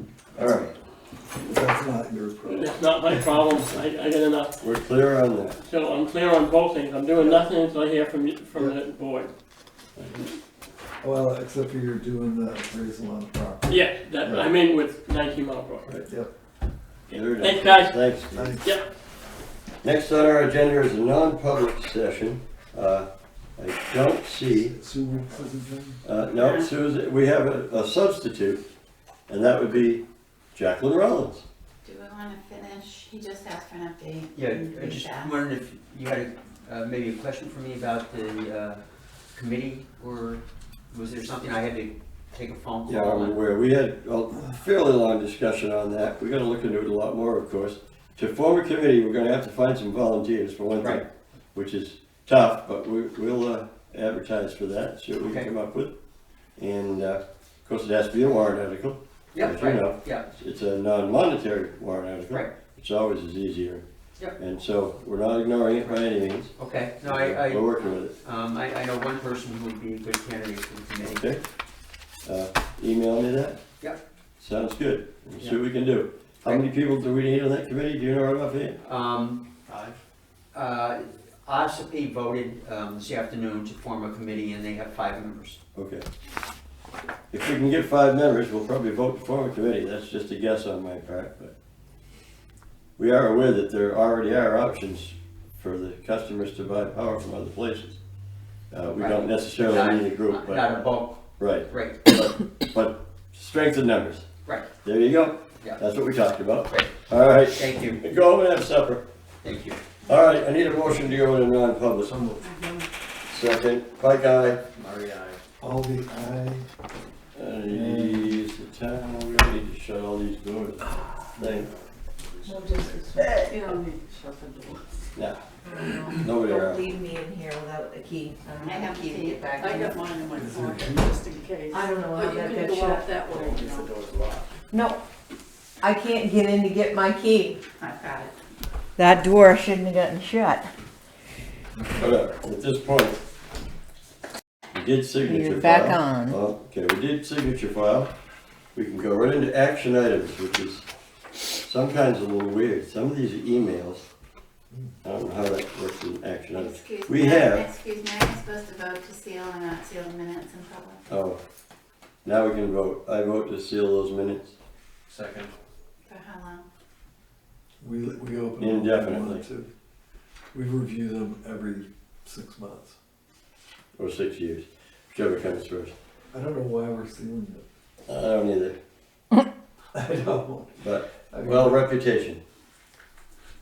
But they can be written vague enough so that, because there was nothing negative said about anyone. Yeah, it wasn't like you said anything. Oh, it's not sealed. Oh my God. We're all set, moving on. Seal. We have a email from Phil Bennett from September 8th. I don't know if everybody's seen this or not. It's some possible reductions in the budget amount or the amount that Bowen is proposing to build a police station. Have you seen that yet? I saw something like that. Okay. It's gonna be a long discussion. What we have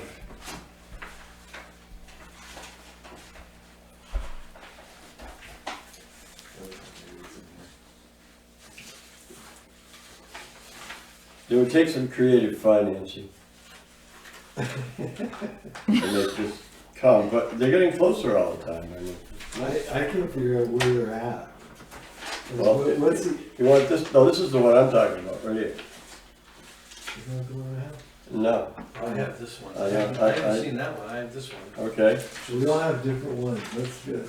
Okay, so why don't we compare a bottom number and make sure that we're on the same page? Okay. Oh, this is the original bid. This one says if contingencies are not required, that's the bottom number. $1,832,000 and, I'm sorry, $1,832,832. Then there's an add-on that says if consultant fees can be paid from a different pot, it could be $1,785,332. This does not include,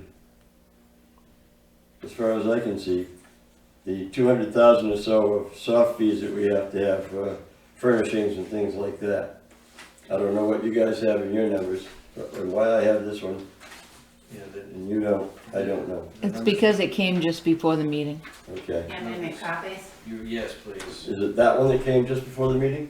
What's that dated? No, the one you have, Guy. September 8th. That was added August 21st. Yeah, this is Okay. August 21st. Yeah, we were copied, Chief Shiguri was copied, people were copied. Audrey will do that for us. While Audrey is doing that, we did have a letter from the company working on the fire truck, which basically outlined everything that we went through with Chief Thompson. We have a DOS hazard mitigation letter here. Goes to Chris Fournier. Looks like Clasby in Virginia, whoever that is. It's a application follow-up RFI. Canyon Road culvert replacement setup. What it says here is that the total project cost is $839,412. The requested federal share is $755,470, and the local match commitment of 10% would be $96,441. Then there's another one that goes on. It's I think we need to get Chris in. different pricing, and because although the first two numbers are the same on the second page, the total match commitment is less. I think we do need to have Chris Fournier, please, Yeah. and explain this to us. I'll write this to keep this for sale. Because I can't imagine that we could, I know that we could if we really put our minds to it, spend $800,000 on Canaan Road. But I don't see this project being there. I don't know where this is coming from. $800,000. It's the grant project that we're doing. We 4 did times 5 roads. Doesn't say anything about 5 roads here. That's the only one that needs attention right now. For $800,000. Chris Fournier, please. Yeah, we need him here, next meeting. He'll be happy to come. Okay. So now that we have this revised schedule that just came in, you can see that they've made some changes which everyone feels will be acceptable to the federal grant. And it looks like they're making an effort to get us down to where we want to go, but we're not there yet.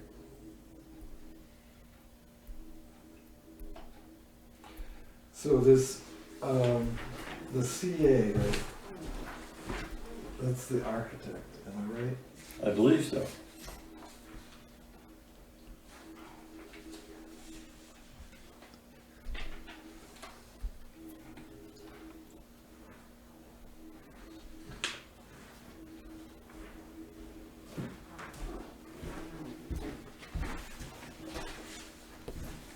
I I seem to recall the chief saying that he couldn't function if he didn't have that, bump out. Where is that bump out deleted? Fourth item down, fifth item down. Chief's office wing. Well, I think I remember him saying that that was a deal breaker for him. and once again, he's not building a police station. So, I just don't know what the CA is. I'm not totally sure. How much is that? Well, if If you, consultant CA fees can be paid from a different pot, well, I guess I could do the math. Let's do the yeah, math. you can quickly,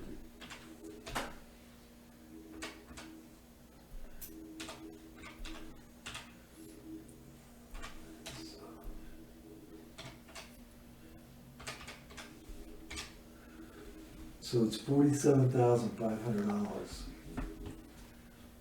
don't know why they didn't tell us that. That would be easy, wouldn't it? mhm. So I don't know that we have any $47,000 left in our kitty for Alba Engineering or Alba Architects. But I mean, looking at some of this stuff, I'm not sure.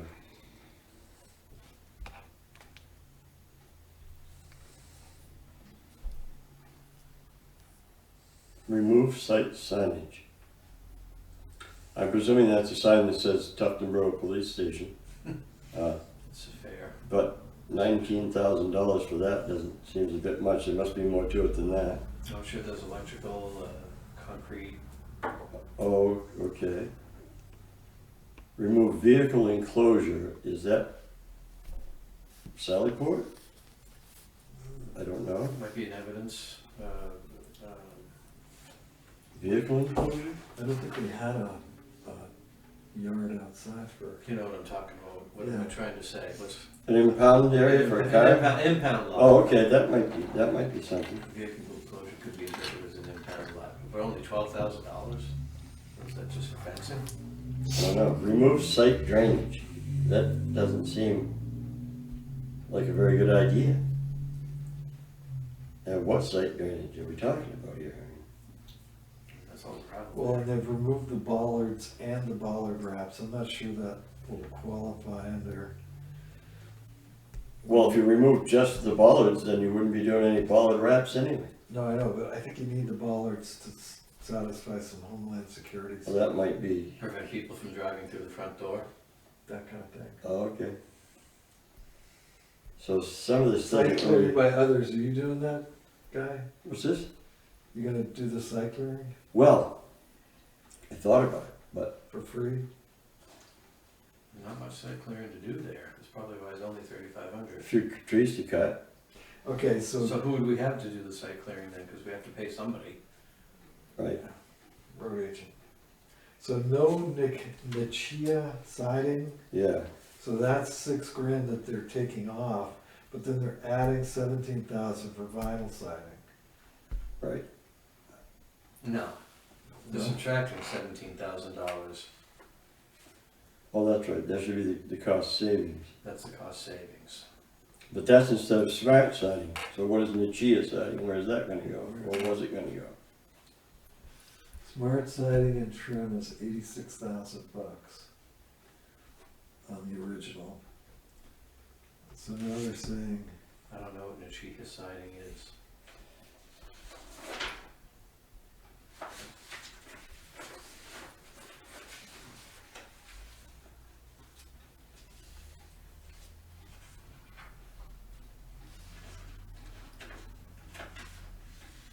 no, it's not listed.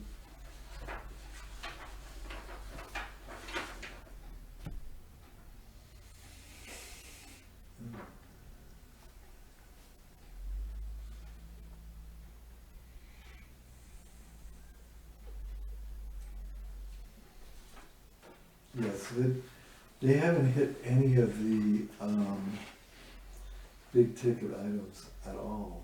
No. HVAC they did, Well, they eliminated the underfloor heating. Radiant, yeah.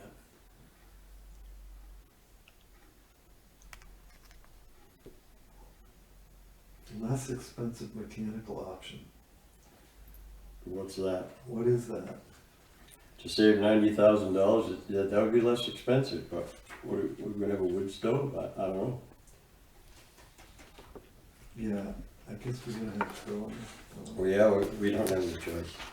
Yeah. When would you like Phil to come in? What's your pleasure, John? Next meeting? Meeting after next? Well, they're not gonna get it done this fall, so why don't we do it the meeting after? We've got plenty to Okay. do. You got that, Cammy? Meeting after next? I think that would be October 9th. Allen. No, that's a holiday. We need to talk about the next meeting after that. Allen has indicated that they would like to meet and review this as soon as possible Mm-hmm. Oh, they wanna be in on the game? and lock in some of the pricing expenditures sooner rather than later. I don't see any reason why we couldn't meet on the holiday. I'm free. I'll be here.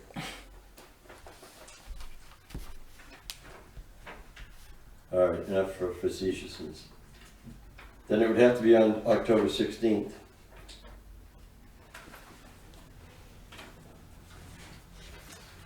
Budget schedule October 16th. It's a Monday. Yeah, what's on the budget schedule? Nothing for October 16th. Perfect. No. Bowen and Alba, October 16th. And we can go through this. Nice. Okay, Good, enough. Time? ASAP. Time? What Time of are day? we- What time are we meeting? Are you gonna do a morning or an evening? That's an evening meeting. Is it? Normally, It's well, replacing your morning meeting. right. No, it's not. It's a regular old, Then The second meeting is always 9 o'clock. right. So the 16th would be at 9 a.m. Now make it at 9 a.m. It doesn't matter to me.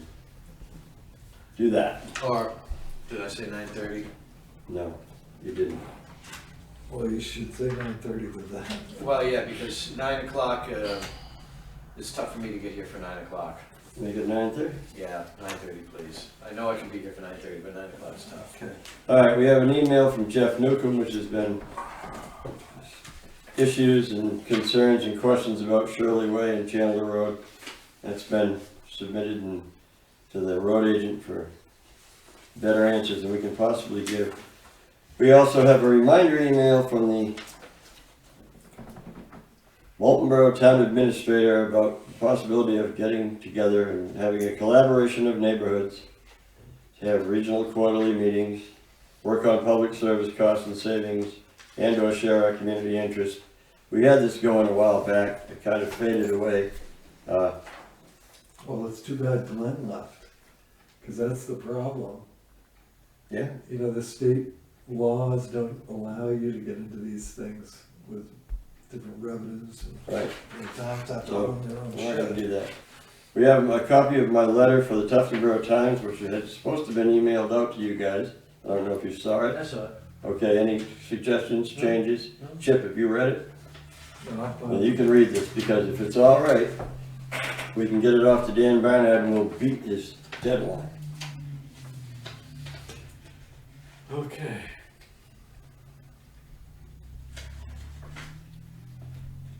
My writing style isn't as good as Bob's. That's what you get from country boys.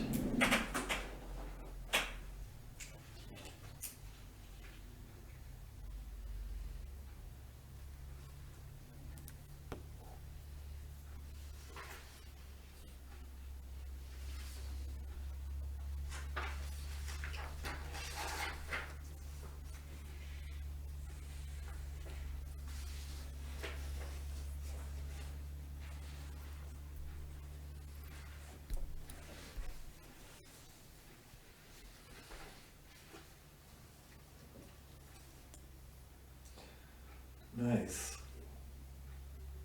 I thought we already wished Kathy Pounder fond to. Well, we have, not in the Tuftonboro Times. Oh, okay. Send it, Cammy. Okay. Do you need this copy? Nope. Okay, thank you. Cammy helped me with that. She had to take a picture of it off of my Chromebook because I couldn't figure out how to get it where it needed to go. Okay, next up, we need to appoint an alternate for Bob, in this case, Selectmen's representative to the planning board. In case Bob can't make it, I'll volunteer to do that. That's a motion. I'll second. All in favor? Aye. Done. Mr. Robert Nussbaum dropped off a letter from the Conway Sun. Are you staying with Spectrum or cutting the cord? We've talked about this at great length. With the co-op running fiber optic, we may have an option here in a couple of years. Right now, anyone's free to cut the cord with Spectrum. As we know, they can get Dish, they can play whatever game they like to play. That's us. We have a ballot from the New Hampshire Association of Assessing Officials to pick all kinds of representatives and things like that. I'm not familiar with any of the names on this ballot. Would you like to see that? No. Would you like to see it? I'm good. Do you think we should have our assessor, Rod, fill this out? Or do we just? Vote for his boss? Sure. Why don't we pass that on to him? I'm not knowledgeable on who these people are by any means. Cammy, can you pass that on to Rob? the assessor, please? Yep. I'll keep it somewhere here where you'll know where it is. I don't know where that is yet. All right. Maybe you could just put them all back in the action folder. Okay, that sounds good. Yeah. Okay, this here is an email. This is what we talked about with Chief Thompson about the funding that the governor has authorized for our disasters and stuff. This is just a big explanation of it all. If you want to read it, you can. I trust the chief. Fine. Monkey, go away. All right, that's it for action items. Correspondence. We have a letter from the Board of Adjustment. A notice. This meeting is going to be on September 20th. We have a copy of a check from Camp William Lawrence, $3,000 payment in lieu of taxes. Nice. Thank you, Camp William Lawrence. One of the few. We have a letter that's been in the folder for a while. It's from the New Hampshire Division of Historical Resources, and it explains to us there are certain properties in Bald Peak Colony Club and other areas that are going to be declared historic sites or passageways, byways, these kind of things. I don't know if you've seen it. Do you care? Come in and look at it. You have time. We have a letter expressing, I'm going to read this one in its entirety. To the Tufton Borough Selectmen, please express our thanks. I want to express my thanks for the professional responsiveness of the road crew in responding to the condition of Lang's Pond Road this summer season.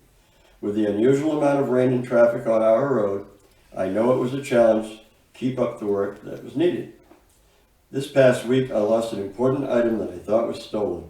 I reported this to our police department, and within 15 minutes, an officer arrived at our cottage to interview me and get the facts.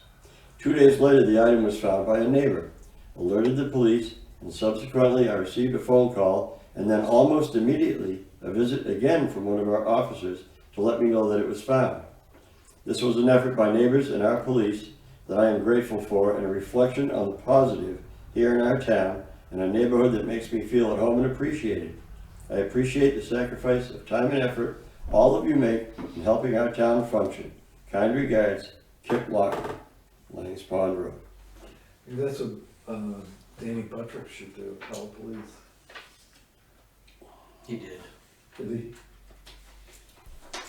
And this is a letter which I mentioned before when Steve Scaficcio was here from the Merrill Lake Protective Association, thanking us for our donation and our membership in their association. We have 3 wetlands permit by notifications here. These people have gone to great extents to make quite a book. And this has all been reviewed by our Conservation Commission, and we are notified through the town clerk. I don't know what we're gonna do with this. I guess it goes back to the town clerk. No, it goes to Jack. I'm sorry. we'll get it to Jack. Cammy will get it to Jack. Thank you, Cammy, Mm-hmm. for helping me out with that. All right, that's correspondence. Amen. Next on the agenda, Selectmen's updates. I think Bob Murray has a very extensive update he'd like to share. Well, our day has gone, I've been able to scratch off a whole bunch, Oh, so. great. Hallelujah. Yeah. Well, we had some planning board meetings recently. Last week's, we were talking about the subdivision of a piece of property just south of the Pine Cone, or what's it called now, Birch and Vine. That's moving forward. A subdivision of property on the Austin Holmberg property. Did you guys know that Yes, I was gonna mention that later on. Jerry passed away? Yeah, our condolences to the friends and family of Mr. Jerry Holmberg, longtime Tufton Borough resident. Yeah. And it's just they're carving off a section for Austin's house. It's nothing to do with anything going on in his back 40. Police department building. Is a bond gonna be required? I asked a local contractor if they would be interested if we put it out. We pay for a bond. But he They need was to be bondable, that's all. he was concerned that he couldn't get a bond. He doesn't have to, we end up paying for it. That's how it works. But he has to be bondable, Bondable. you know, not a convicted felon. Yeah. Pays his bills, that kind of thing, yeah. But the cost of the bond is included in the cost of doing business. Okay. They just have to be bondable. All right. And there was a correspondence that came through, I saw through an email. Telecom tower properties, conduit costs, inventories of poles and conduits by September 1st. What's Yeah, that we all don't do about? that. What's the name of that law firm that does that? Is it the one that George Sansucci works with? Or, It is. I can't remember the name of that law Yeah. firm, but They he's been our do man. the utility taxation, I remember that last year. yeah. Is that the question of the? Well, the question is, I guess we don't have to do anything. No, We don't have to go out and count telephone poles and conduits. No. no, and that's all been litigated many times, Okay. so. That's it. That's it. Great.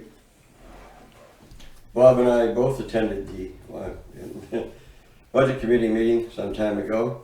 It was informative. Budget committee is determined to root out all evils, so to speak. They presented us with a version of the revised statutes to inform us of our authority in managing an elected road agent.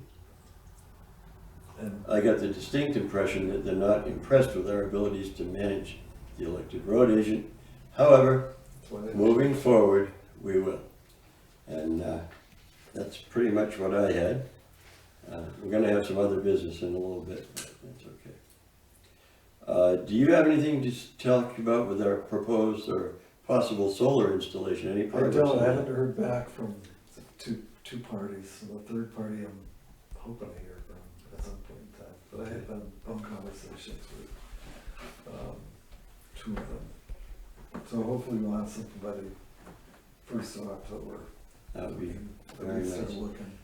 And other things which we can do in Selectmen's updates, we have some information on cost of living increases, which we're gonna need to decide what if or any we're gonna be awarding this year to our employees. We've all seen a copy of it, I think. Do we wanna make a decision on that tonight, or do we wanna wait? It's certainly important for our department heads to know so they can get their budgets rolling. I'd move 3% after reviewing the data. 3% seems to be in the middle. There's towns that have 4%, towns that have 2%. Another town I saw had 0%. Right. So I'd move 3% COLA increase.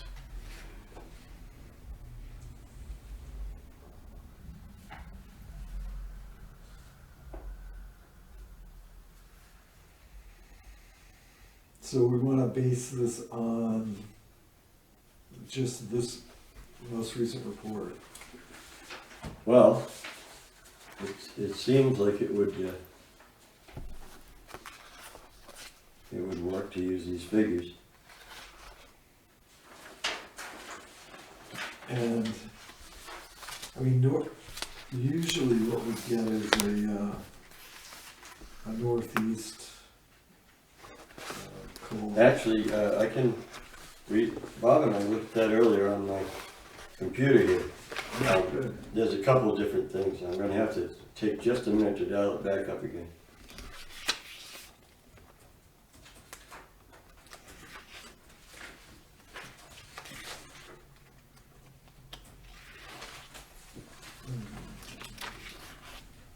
So using the New England Consumer Price Index, we have a Northeast and we have a New England available easily enough. So northeast would include New York, I think. Yes. Jersey. The Northeast, according to this, and I'll let you look at it, Chip. We have Northeast, we have New England, we have Middle Atlantic, and I'm sorry.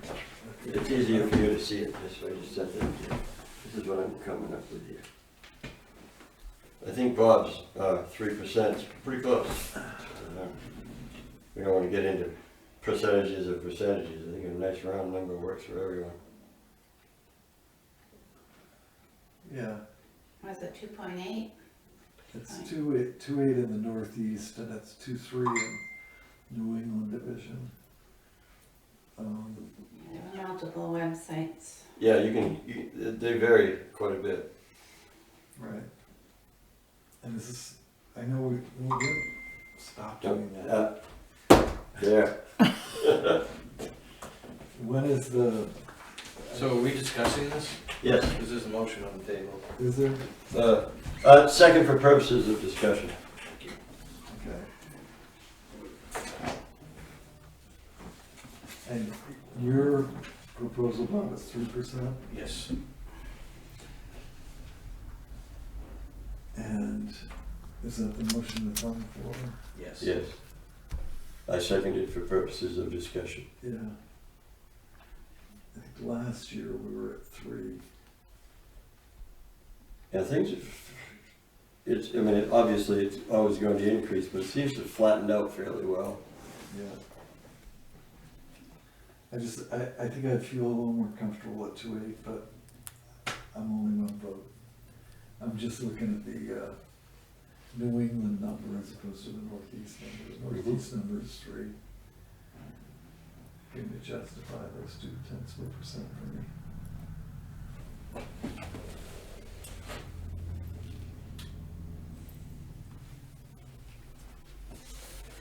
Northfield, 4%. Exeter, 2%. Lee, 4%. Campton, 3%. Laconia, 3%. Guilford, 0. Francistown, 4%.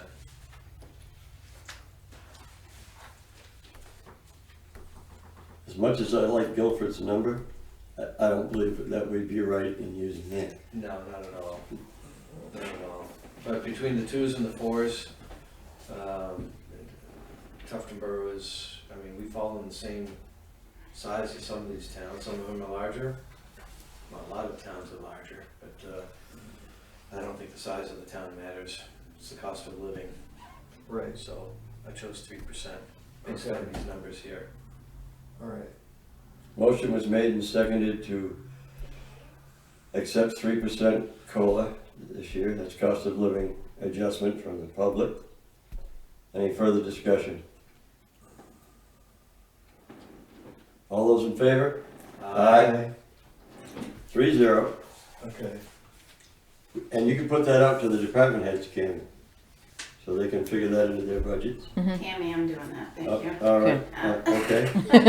And then any merit increase, you want a performance review. Yes. Right. Okay. Yep. Alright. Positive performance review. No. We'd like a positive, but we'll get what's there. Of course, if they have a negative performance review, maybe they shouldn't be working here anyways. Has been said before, they wouldn't be here if they weren't. You can have a neutral performance review. So, we have budgets that are being presented to us tonight Yeah. that we need to go ahead and decide what we're gonna do with. I'm gonna come to the table. We're gonna decide what we're gonna do with them, or go ahead and decide what we're gonna do with them? We will decide. Isn't that the same? Extra words. Is it the difference without a distinction? First up is legal. Nice forms, by the way. Yes, this is gonna be really good when we go to the budget committee. Okay, we have, I'm just about complete the summary where it'll show you all the departments where you're at. And Rob and I talked, and you'll be able to see where you're at compared to last year, if there's a percent increase on them. right, Oh, okay, just right, where it's supposed to be, right? so looking at legal, Okay. we have the 5-year expenditure, which we usually have, and then we have another nice sheet. It looks like Bob has a question. Yeah, I do. I do see an improvement that you could make on this form is by giving us year-to-date, 2023 year-to-date actual. So you have that. That is a moving target, that's why I gave you your budget to actual at the same time. Okay, Because each time it's gonna move. all right. So. Yes, Fair enough. between now and January, things could change. So legal's on page 2. That's your 5-year So expenditure. okay, so the first legal line, we've spent $21,960. Yep. So we're at 73%. So, I'm gonna move the, continue with 30,000. a second. Oh man, Do you we guys vote actually- each line. No, I think we're all right without Yeah, voting. we are gonna go through each line. Yes, but we don't need to vote on each one. Well. We can vote on the okay. total at the end. All right, I'd rather we, on small Okay. budgets, Yep. Right. because I'm gonna get asked, you know, where did you come up with this number, what moved? And that's fine. Okay, so motion was made and seconded, all in favor? Aye. Next is legal planning, okay, which I'm presuming is for the planning board. right. They've spent they have $19,000 left. So. I don't know where you get that number, I'm looking at the, You gotta go to your budget sheet. because it says here, That's the budget, your budget. You gotta look at expenditures to date to see what's left. yeah, $19,000 is left. So they're on Okay. track they're on track. to spend $2,000. 2,242, that's the number I'm looking at, that's what's left. No, that's 2022 actual is 2,242. Okay, 2023 year-to-date is $952.50. That's what they spent. So what did I do with that? I'm gonna make a Keep going. motion in spite of my brother Mike Yeah, I'm not your brother, just, to make this you're confused. line item $2,000. Legal plan. Did you say 2,000? 2,000. Not You're 20,000. decimating that line. No, I'm Here you are, decimating it. I'm decimating? Oh, No, decimating only means 1 in 10. You are. But they've only spent $800 so far this year.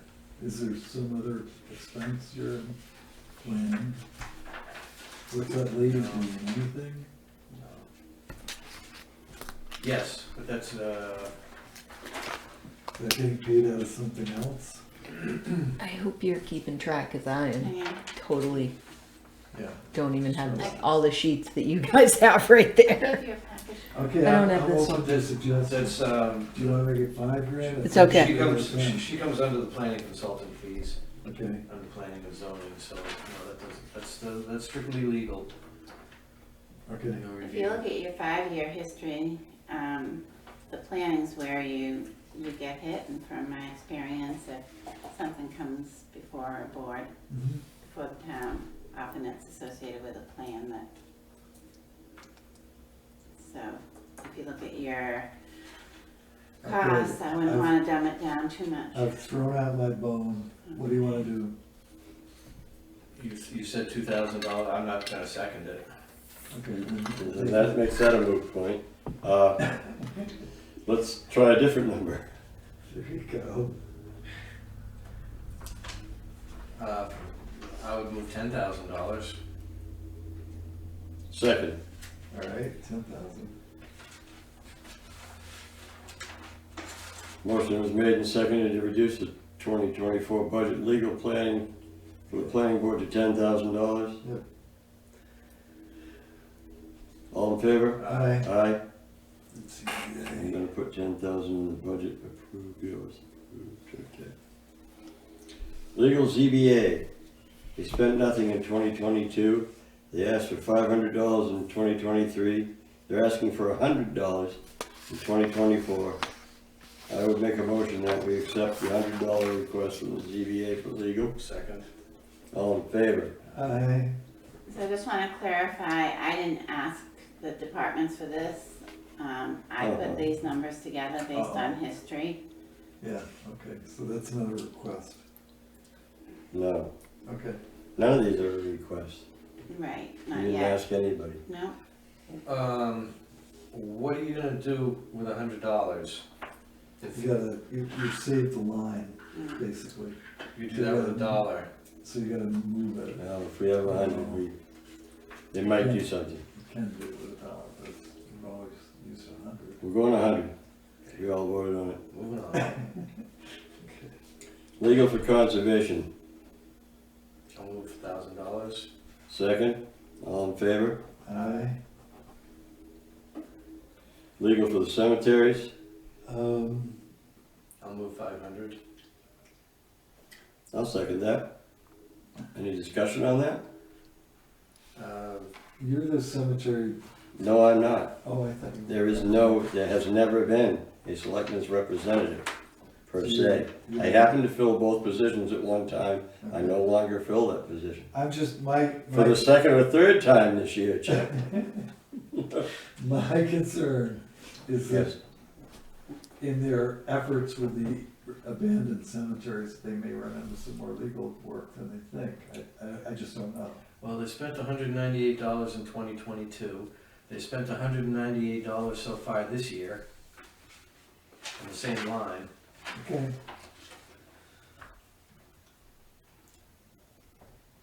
And has your, been seconded?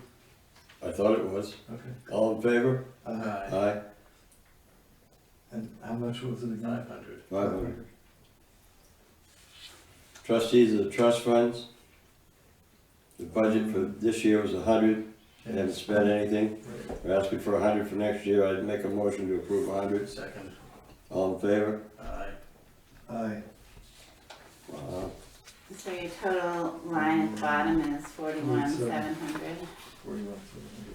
And after hearing conversation earlier tonight, about the property Wolfboro owns in town, Mhm. is there any legal that you wanna put into conservation area there? No, that'll go out of general legal, that's how we have been doing it. Unless they've got a specific question that they wanna ask. Because that's what encompasses taxes and everything else. Yeah.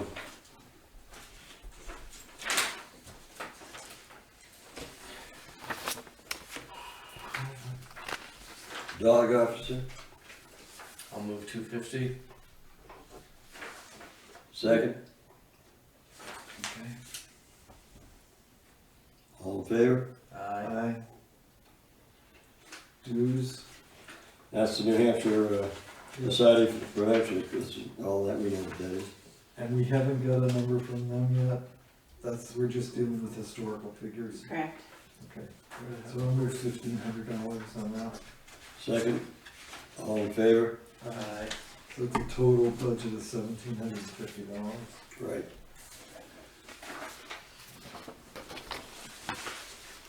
General assistance.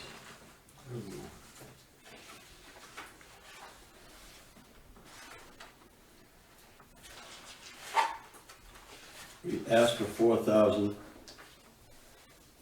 this year. I'm trying to find what we've spent. And we don't know what we spent yet, let's have a We peek. spent $3,500 so far, year to date, Right, so. I'll move, 2022 is fine. I'll move $4,000. second, all in favor? Aye.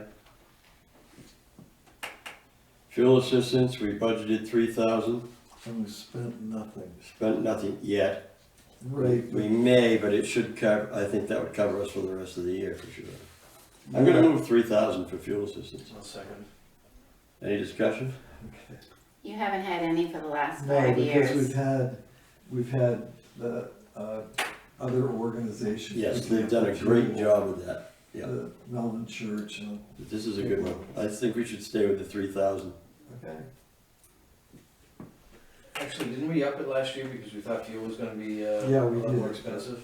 That's why we went up to 3,000. Yeah, and fuel's still expensive, It is, but we haven't had anybody use it. No, 5 but years. isn't- well, in 2020, we spent $25.62. So I would say stay with that. Well, What do you think, Chip? Chip wants to get over it. the fuel, yeah, I would like to. Do you have a number? I think we could do 2,000. I'll second 2,000. Any further discussion? All in favor? Aye. Medical expenses, Medical services, yeah. services, I'm sorry. I think can stay at 1,000. Last year we spent 847, yeah. It's been unused yet, so Right. Stay at 1,000. I'll move 1,000. Second, all in favor? Aye. Aye. Food, Once again, it's been handled pretty significantly by other agencies. So, right, we haven't spent about, yeah, maybe a fifth of the, I'm sorry, not even that. Yeah. We'll lower that, I move $500. I'll second. all in favor? Aye. Electric and telephone. Telephone and electric. I don't know why that isn't more. The big one. Yeah, it was high, then it kinda went down, kinda bounced, got nothing, then it went up again last That's year. direct assistance, if people, somebody can't pay their phone bill, right? Right. Yeah, Or the Or their electric, How electric about went the up. 5-year history? Do you have it? No, if he does. I do. You have the next page, it's stapled to it. Don't look at No. that, look at the 5 years. 2598, 387, 751, 0, 2193. So it Very unpredictable. Yeah, it jumps around. I'd move $500. I'm not gonna second that. Nor am I. Okay. I'll move, $2,000. I'll second that. Any discussion? All in favor? Aye.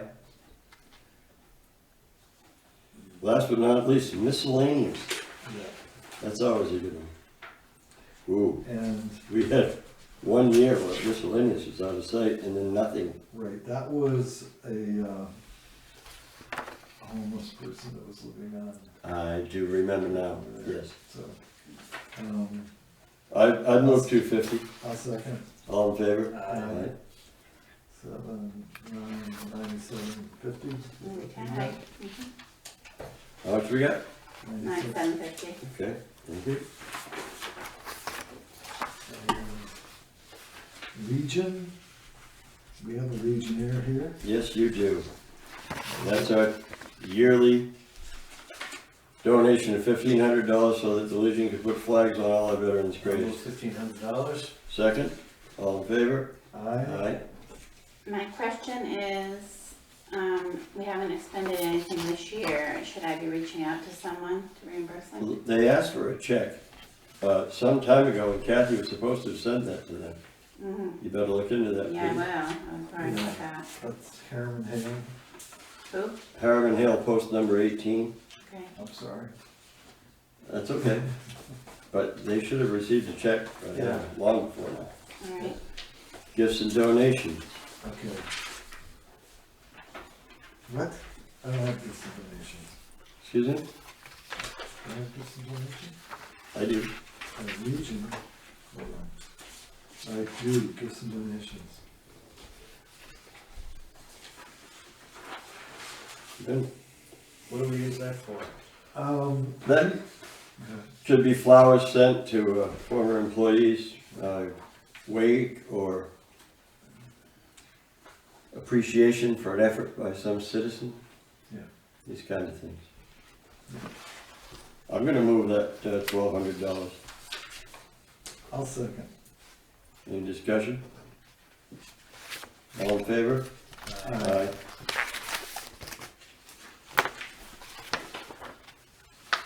Yeah. And historically, it's $1,000 from the ground. That covers that. Beautiful, we can take these with us to the budget committee meeting. So, Not tomorrow's. no, it's They're not doing, No, they're doing a CIP, a visit to the, right, but but next that's week. not a budget committee meeting. Right. That's some kind of a Right. field trip that they think they need to do, in my opinion. well, more information is better. I gotta tell you, and I said it earlier, and I'm gonna say it again, that one for the fire department last week was extremely useful and educational. Well, I chose not to attend simply because I know more about that fire department than Adam Thompson does. I have an inside source. Mm-hmm. I know a lot about things. As you know, I have a relative that works it. Yeah. They do a great job. Yes, they do. Everything you saw was good. There's no doubt about it. We're lucky to have them. I didn't need to be reminded. It's great. on the schedule for the budgets, I'm going to move government buildings and building inspection because Jack's gonna be on vacation. Okay? And so I'll Do you have probably, it now? no, Oh, well, if you did. We could just do it. so I will be rearranging this a little bit. Okay. Alright. But we do have some low hanging fruit and if we can get the budget committee for the next meeting, Yeah, okay? Good. and have we been reaching out to the health agencies, so we've got? I have almost all of them, Okay, yeah, so I'm gonna put those together. we have requests. In my prior experience, some of the health agencies have come in and given presentations. Does the board want anyone to come in? Typically, we haven't had anything like that. I don't think we need. Not unless- They usually send us a pretty nice Unless synopsis of what they do and what they want. Or if there's a big change for some reason. Yeah, the woman who came in last week, she does the meals for the kids at school. I can't remember the name of the program. And 68 hours Correct, longer. yeah. So they're asking for more this year and Mhm. they're more than willing to come in if you'd like. How much are they asking for? Maybe like 1,500 more than last year. Oh, wow, yeah. It'd be But- nice, I think it'd be nice to hear them. That one? Yeah. Typically, they tell us the general information, but they have told us the number of students they service in town. And it's wonderful. My problem with it is that everything is anonymous. I can't possibly offer someone a better job so that they can feed their kids if I don't know who it is. I realize the privacy is the number one concern in our nation. However, it makes it tough to just say, let's do it. And that's just an editorial, it's only my opinion. All right, so we're still in Selectmen's update, or other business, I should say. The Chief Shiguri has presented a Tufton Borough Police Department policy on internal investigation. He handed that to me just before the meeting, if you'd like to read through it. Any of us under investigation? It doesn't no, privacy says he can't tell us that. Well, no, we are allowed to confront our accuser. Yes, we are, in court. Maybe. When accused. Anyway, Well, if you'd like to read it, it's here. If not, I'll have Cammy file that, so we have it on file, that we do have a policy. was there no policy before? Can you put it back into the correspondence file, is that where it came from? Absolutely. No, he handed it to me directly, but I will put it in the I'm gonna correspondence come file. in tomorrow or the next day. Yeah, have a look at it. I don't know that there I'll was have a, a look at I some would stuff. assume, because Chief Shiguri is very up on paperwork and procedures, that there was one. But there certainly is one, well, there's one that might be accepted by the Board of Selectmen now. All right. He's gonna allow us to vote on this? Well, I'm gonna look at it tomorrow. Okay. It says here, No policy and procedure? it says here, approved September 25th, 2023. I don't know approved by who. It wasn't approved by me. On the other hand, I am not well versed in the legal procedures for an internal investigation by, of or by our police department. I'll come in and read it. I don't remember that approval either, No. but So that's good. Have a look at that. We can discuss it at the next meeting. To have a policy, certainly in this day and age and with some of the recent events in other towns, it's probably a good idea. I'd like to have that electronically if Tammy could get that to you If you could electronically. email that to me. yeah, we did have a discussion last year when we had some issues. I haven't with, seen it yet, but, Well, it's gonna be in the correspondence file, so you, oh, okay. and just in case you might be, no, you're not in the police department, you don't need to be investigated by them. And I'm sure the chief can send it. It can be done. Yeah, we need to look at that, definitely. Yeah, That, we might even wanna run that by legal counsel. I don't know. I think that's how that started. I remember September 2023. I remember there was a, This is September 2023. was it last, I thought it was last September. That would be 2022. 22, yeah. I'm losing track of the years. So, how we did shall you see. get old? You said you've sent out inquiries to fuel dealers, propane? Yes, Did you do an RFP or just a general request for quotes? I plagiarized what Kathy did last year, so Okay, it, that's good. yeah, it says, the approximate gallons that the town uses and what, not the current rate, but the current terms. Yep. Okay. So, I say and inch you'll fuel have oil. them for, next week. Health insurance, have we looked into that for this year? Yeah. Okay, so we need to do that too. That would be on the schedule for. Do you normally look between companies? Yeah. Really? Yeah. Okay. Not every year, do we? Pretty close to every other, since he's been in the selecting seat. Come to the budget meetings and see if we're not supposed to. Right. Yeah, no, we look every year. Every year. And who do you look at? Or Um, do you wanna go over it with me tomorrow? yeah, let me go over it, because I know it's. Be a lot. And, It's just been really good about being on that. There's no the doubt. state just changed again to, I don't know what they did, but Sounds like a nightmare. there's only, I think, at the most I've ever found, 3 companies that do health insurance for municipalities. Okay. But I I can check with the municipal association too, because they may have a little more information than I do. Who do we use now? Interlocal Health trust? trust. Health trust? Health Trust, right? Mhm. And we don't know what their rates are gonna be until the end of October usually. Right. right, but we're not due to present that to the budget committee until. Yeah, I think I put later in the year. Yeah, although there are departments coming forward with employees, so they're gonna, that's gonna be Important, yeah, topic of discussion. because we're due to have it presented to us on the 8th of January, presented to the budget committee on the 16th of January. We use interlocal trust at the county. What's it called? Interlocal. Yeah. Very interesting. I do know that in the past, we have been able to save some money on occasion and still provide decent coverage, so Right, it's, and we've been able to get quotes for different Scenario? deductible packages, et cetera, Yeah. so if we needed to. But we saved money just, and kept the same policy 1 year, I remember, so. And we should be getting a refund on some of stuff from them anyway, we always do. Have a health insurance holiday, so to speak. yeah. And we always take the money. Not the credit. If there's no other business, I'll entertain a motion to adjourn. So moved. Second, all in favor? Aye. Thank you, everyone. And Audrey, I'd like to